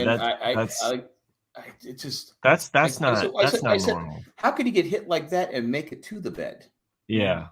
That's what I don't understand, because unless you slipped and you fell like straight back on your head. You know what I mean? Like that's the only way that you could get enough force like that going. But how do you get back up and go to bed with something like that? Unless he like hit it on the bedstand or something, but it's it's weird. But they said it was in the bathroom. I thought, wasn't it? Oh, okay. That's what I thought. I could be wrong, because I thought he had 2 fractures. I thought he had one in the back and one in the parietal. Huh. That is because I know his family's trying to keep the autopsy private and all that stuff, and because they don't have to relive it. It just to me something. Well, why have it out in the open and public and just people private? Yeah, I agree, but it's just like you kind of. I mean, I respect their privacy, but it's just like, to me, it's not adding up. Right. Yeah. Well, so the point I was making is that John Mayer he was close with Bob Saget and with Dave Chappelle. He actually went out to Dave Chappelle's ranch and did like a lot of his comedy shows he did during COVID. So he's in that whole kind of like group of folks, and I'm actually seeing him in a couple weeks. Oh, okay. Yeah, in Boston. Pretty psyched about that. Except half of his band caught COVID. Damn, which sucks. But hopefully by the time they get here, they'll be. I thought we were done with COVID. So Questlove had to come in and like randomly played drums for them for a couple of shows in New York, and it was like an incredible. That'd probably be pretty good. Yeah. Speaking of being done with COVID, my college is going mask optional by March 4th. It's an interesting dichotomy of professors who are basically like, what am I gonna do? To yes, I can be free. So it's a very very interesting dichotomy of emotions, because and it kind of falls along, I think, certain age lines. Like I think people are just done with they're just done with the mask. So some of the younger professors, and I guess I'm on that threshold, because I was like, great, like I don't have to wear a mask and try to fight over like speaking and so yeah. And I guess if numbers go on the rise and like the school decides like this is an issue, and I don't think they can go. I think once these masks are done, I don't think people are going to go back to them. Well, that's what I thought too. I guess unless like it's deadly enough that it would cause such a. There's a new variant in South Africa. Yeah, they say it's pretty bad, but yeah, I will never ever understand or be convinced that everybody who bitches about masks, like, it was the easiest fucking thing you were asked to do, and if in certain places required to do. Hides my double chin. The easiest fucking thing to do. Well, and the fact that people had to make a fucking agenda against it because they felt like it was a political thing. Well, it's it was fucking stupid. Thing. Oh yeah, no. At the end of the day, it wasn't, though. I mean, at the end of the day, if everyone had fucking followed it, no, yeah, no, yeah, no, yes, we're there was no look. There was no evidence ever presented to the public that masks work or that 6 feet worked or anything else. They were pulling it out of their ass. And Fauci, from the beginning, said masks don't work. And that's the only time he was probably ever honest.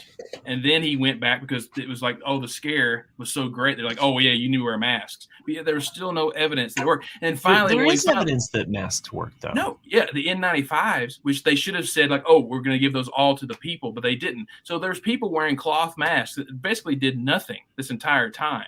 It's because you can still cough and feel it coming out of everything. It's just, like, it was all a crock of shit. I still think you that need that mask like that one girl had helped prevent the spread. I mean, I know that at the college level, and being next to a lot of group of students that have a wide path of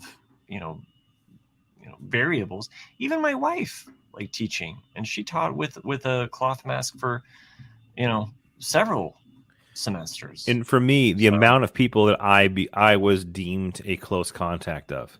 Mm-hmm. I mean, there was always transmissible, wore a mask. And I'm not saying I was anti-mask. I never was. Not taking the fact that you were, and you're taking things off the page, and I completely understand that. And it's just but for me, like the fact that I'm around thousands of people a week, right? Mm-hmm. With a core group of about 100. And of that core group of 100, how many of those 100 people were positive? I was around all of them. Mm-hmm. And I had a mask on. I kept my 6 feet distance when I could. And knock on wood, I got my son's stomach bug. I didn't get COVID. You know what I mean? Like, haven't even, my daughter had it. Right? And what do? We wore masks around her, and we kept ourselves distant. And none of us got it. Knock on wood. My son, my wife, me. I live with my daughter. I was around probably 8 people that had it, and I didn't get it. So I didn't have a mask around them. I have super. I mean, but you could have. I mean, you could have been asymptomatic. I mean, the thing is that you don't know. Well, I took tests. Yeah. I've literally been testing at minimum once, if not twice a week, for the last 8 months. I got my government tests. But because you guys know me, like what I agreed with when it came to the right wing was just that I didn't agree with mandates. Like, if you individually want to wear a mask because you think it's in the best interest of your own health, go for it. And if I walk into a business and they say, like, hey, we want you to wear a mask, it's their business and they have the right to request that of me, and that's fine.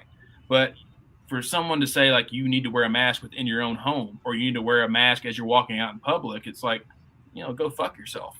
And that's just how I feel about it. You don't have the right to tell me what to do. It's the same as like businesses saying like, oh, you need to submit your vaccination card to us as a corporate. I think like, when it comes to like a health you don't risk, have the right to understand what my health records are. I think when it comes to a health risk, there's this overlap that I see between some of this with the smoking, and being able to restrict people from smoking and exposing other people to secondhand smoke.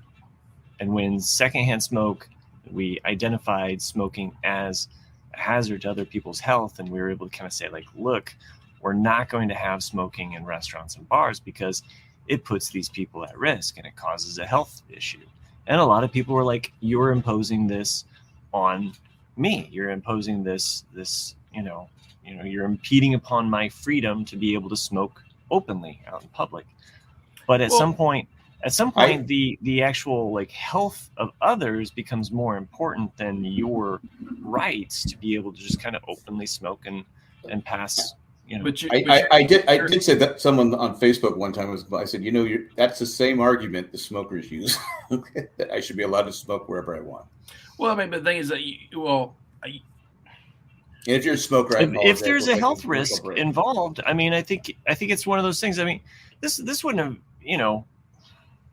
I think of other times in our country where we've banded together and we've just been like, all right, this is what we got to do to get through this thing, but no, we have to be divisive. We have to kind of make this go out longer and hurt more people by I think blindly going against something that we know, like, okay, we just got to take our medicine and get through this to the other side. No one's saying that like masks are forever. This is taking away our right to, be free citizens for in perpetuity. It's to get over a cold, just like anything. We're trying to take medicine to make ourselves better as a nation. So, I mean, I understand what you're saying about the fact that there's rights that are being affected by this, but I see it as like a short-term, short-term medicine to get to this other side where we can be healthy again, or to a point where this Omicron, or whatever the next variant is so weak or immune that it doesn't affect us anymore.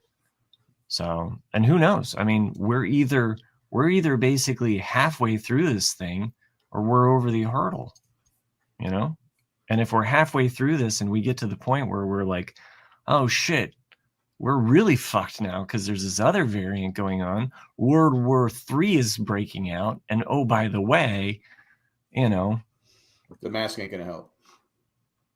Well, I mean, what are we gonna do then?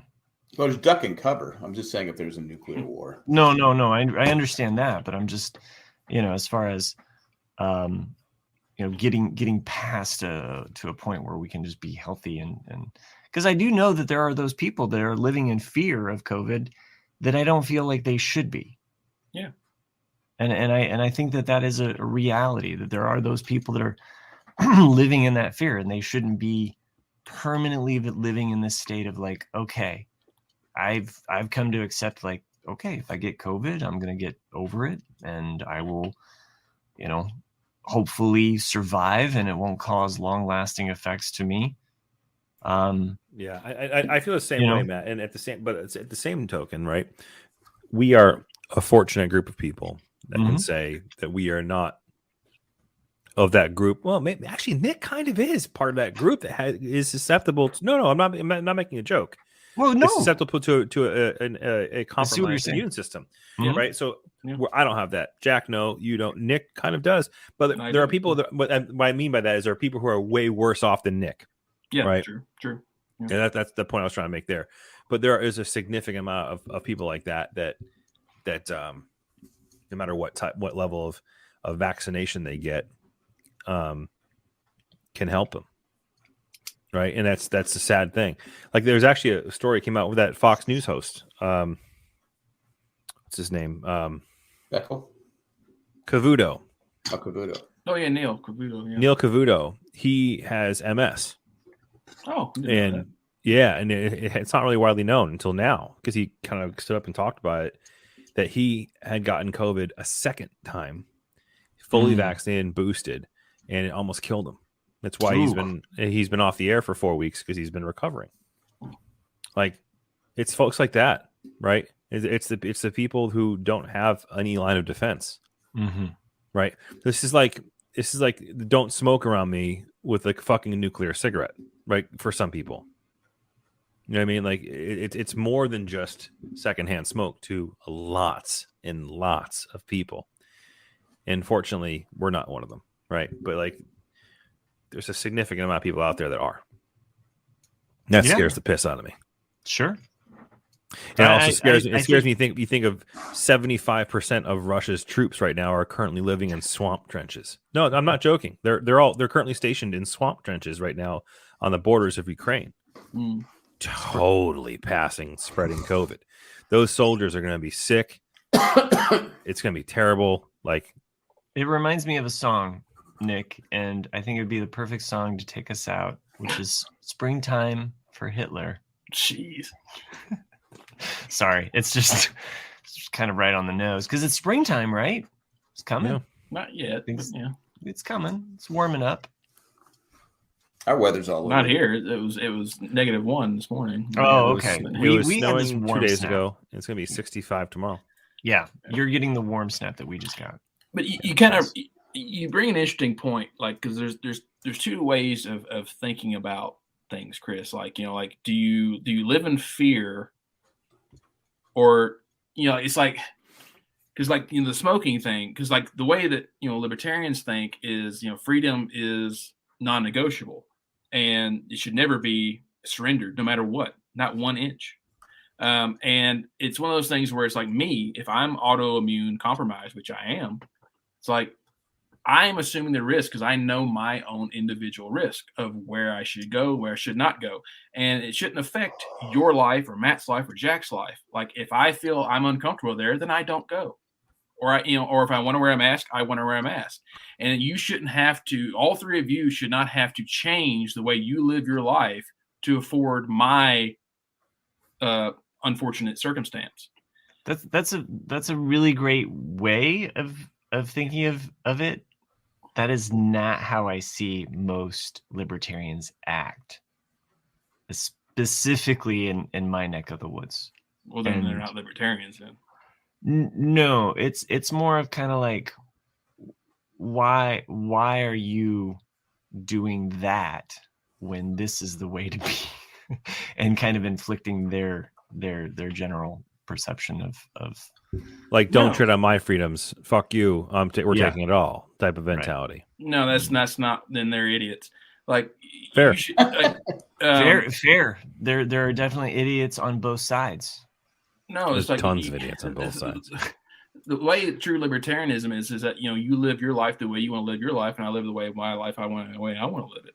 And as long as we all have this general idea of like, hey, like, and like, as long as it doesn't like really hurt anything, like like you can't go and just shoot up 20 people, but like. So I guess the conflict that you have there, right, Nick, is that I hear the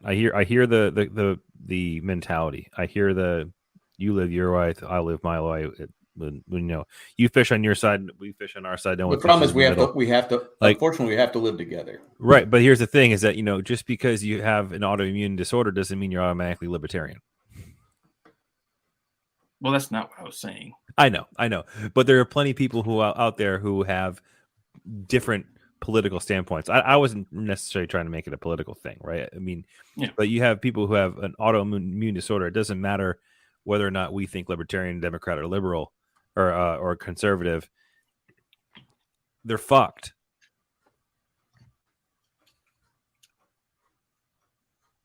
If we don't do something to try and slow it down or even stop it. And when when both sides of whatever aisle, center, left, right, can't come together and figure out how to do that for the whole, then the people who are fucked die. Well, wait. What could government have done? Nothing government did in the Trump or Biden years has worked. Nothing worked. I mean, that's just the way it is. I mean, you had no. There are varying state governments throughout this entire country that really fucked things up for their states. really fucking bad. Like It wasn't a federal thing; it was a local thing. If it could have been a federal thing, it may have been handled differently. But like, there are so many individual states out there that severely fucked their fucking constituents. I mean, I would say even on a local level where City-wise, there's yeah, definitely- absolutely. There's definitely been well, we're just gonna stick our head in the sand about this, and if we don't do anything about it, it'll just go away. They're worried about getting reelected. Fucking hate. Well, I mean, I would say, at least from what I see at our local small town politics, it's more of kind of like, that's a liberal thing and we're not going to mess with it. So if we mess with it, we're taking a Democrat stand. So why would we do that? So it's kind of more of a hands off. We're not even going to, don't bother me with what you're saying that's happening with this. we're just going to keep doing the way things need to be done, which is to not deal with this. So that's every political party. Yeah, but I mean, like, if we can make the other one look bad, then that's no. I'm just saying, like, it's a very like small town head in the sand kind of way, and it doesn't matter if it's left or right on this point. I'm sure there's a small town in every state that you could point to and being like, okay, these people are clearly just trying to avoid this, and not actually kind of just take on the responsibility of saying, like, well, this is what we got to do. Like, nobody wants to be the parent in the room that says, all right, guys, we got to take our medicine. This is what we got to do. Come on, let's just get it done and move along. Instead, it's got to be. I don't mind being that parent. Well, I just think that there's a lot of that, like from small to big government, where it's just like, we're just not going to step up and actually just be the parent in the room that says, okay, let's just do this and move on. Like, let's instead, we got to fight and bicker about like some ridiculous thing like a mask mandate, as opposed to like getting to other things that might matter more important than fighting something that is going to be irrelevant in 2 years if we can end this thing, right? Like, if you can end COVID by just taking the medicine of doing what is needed. I'm just saying, hypothetically, like, then what does it matter? What is a mandate that says, okay, I mean, it'd be like if there was well, we had a vaccine. But, at some point in time, they went through tenements, in New York and forced families to take vaccines so they could eradicate polio. Anyway, we've gone down a whole other rabbit hole, and we're way past our usual time. Yeah. Remember polio? I don't. No. I do. I've seen it in the movies. No, I remember my mom's polio vaccine. I knew people that had it. That's how old I am. I thought I had chicken pox for some reason. People still miss that, surprisingly. I had chicken pox. I had chicken pox, yeah.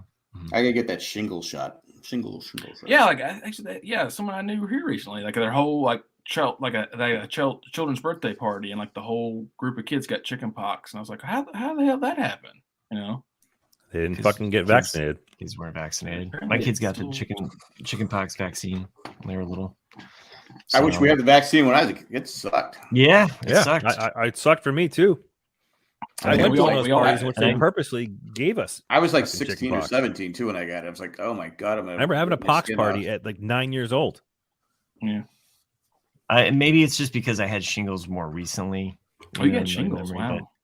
Yeah, I did. I had an outbreak of shingles, and that sucks. Yeah. It is. I've only known like 2 people that have gotten it. Yeah. Yeah, ever since you said that, I said I gotta get my shot. It actually is from the chickenpox virus. Yeah, it is. Yeah. And it's weird too because it affects only half of your body. So the nervous system is affected by it. So you basically, it's either your left side or your right side is being affected. Oh, I hope it's my left side. Oh, it's my left side. Well, because like your skin, Does it depend on your political views? Yeah, it depends on your political and your brain waves. Yeah. So mine, it was my entire left side was affected by it. So how long? But now my arm, so much, just my body part like the Torso. my torso. Yeah. So around my nipples. My body part. My That's body. adorable. Yeah. Just It was okay. my penis. It's late. We've Which been body recording part is way it, too Matt? long. All right. Just We my should left end Now it. it's time for a commercial break. Break. We're definitely going to need those commercial breaks now. Well, we got 3, yeah. So Yeah. Only 3? well, 3 that I wrote down. Is it almost midnight? I If got you, dinner in is. 6 and if a half you hours. enjoyed everything that we did, and why would you? Because this was a super long, extended show. You can send us. Now we got to do the patron show. You Nope. You can send Fuck us 'em. your As we emails. ask for more. Specifically, if you're not Randy, you can send us your email to rcadcast@gmail.com. We would appreciate that. We would read it on air and do Once whatever again, we it's do. RCAD Cast Cast. at gmail.com. I That's think correct. I set it up, so I should know it. Rate and review us on iTunes if you'd like. There are a few patrons that make this show possible. At this point, Chris is going to not look at his phone. I feel like a teacher calling up.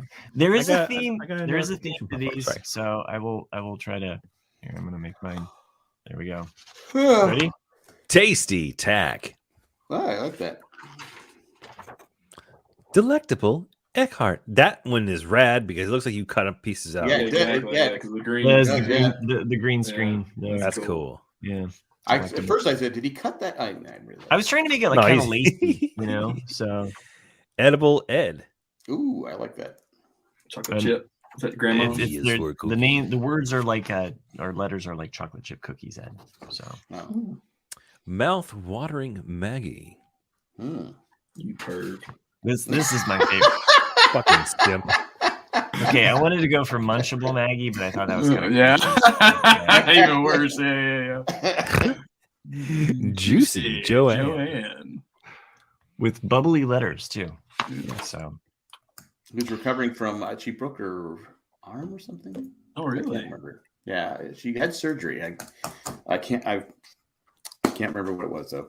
I apologize, Joanne. if she makes it this far in the podcast, we wish you well, and hopefully you've laughed along with us. You imagine like whenever this gets released, like someone going, "Fuck, 2.5 hours? God, Who wants to listen to that?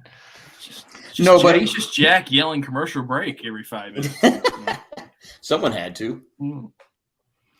Hey, this show going long is not my fault. It's Matt's fault. Thanks everyone for joining us live, and we'll see you next week.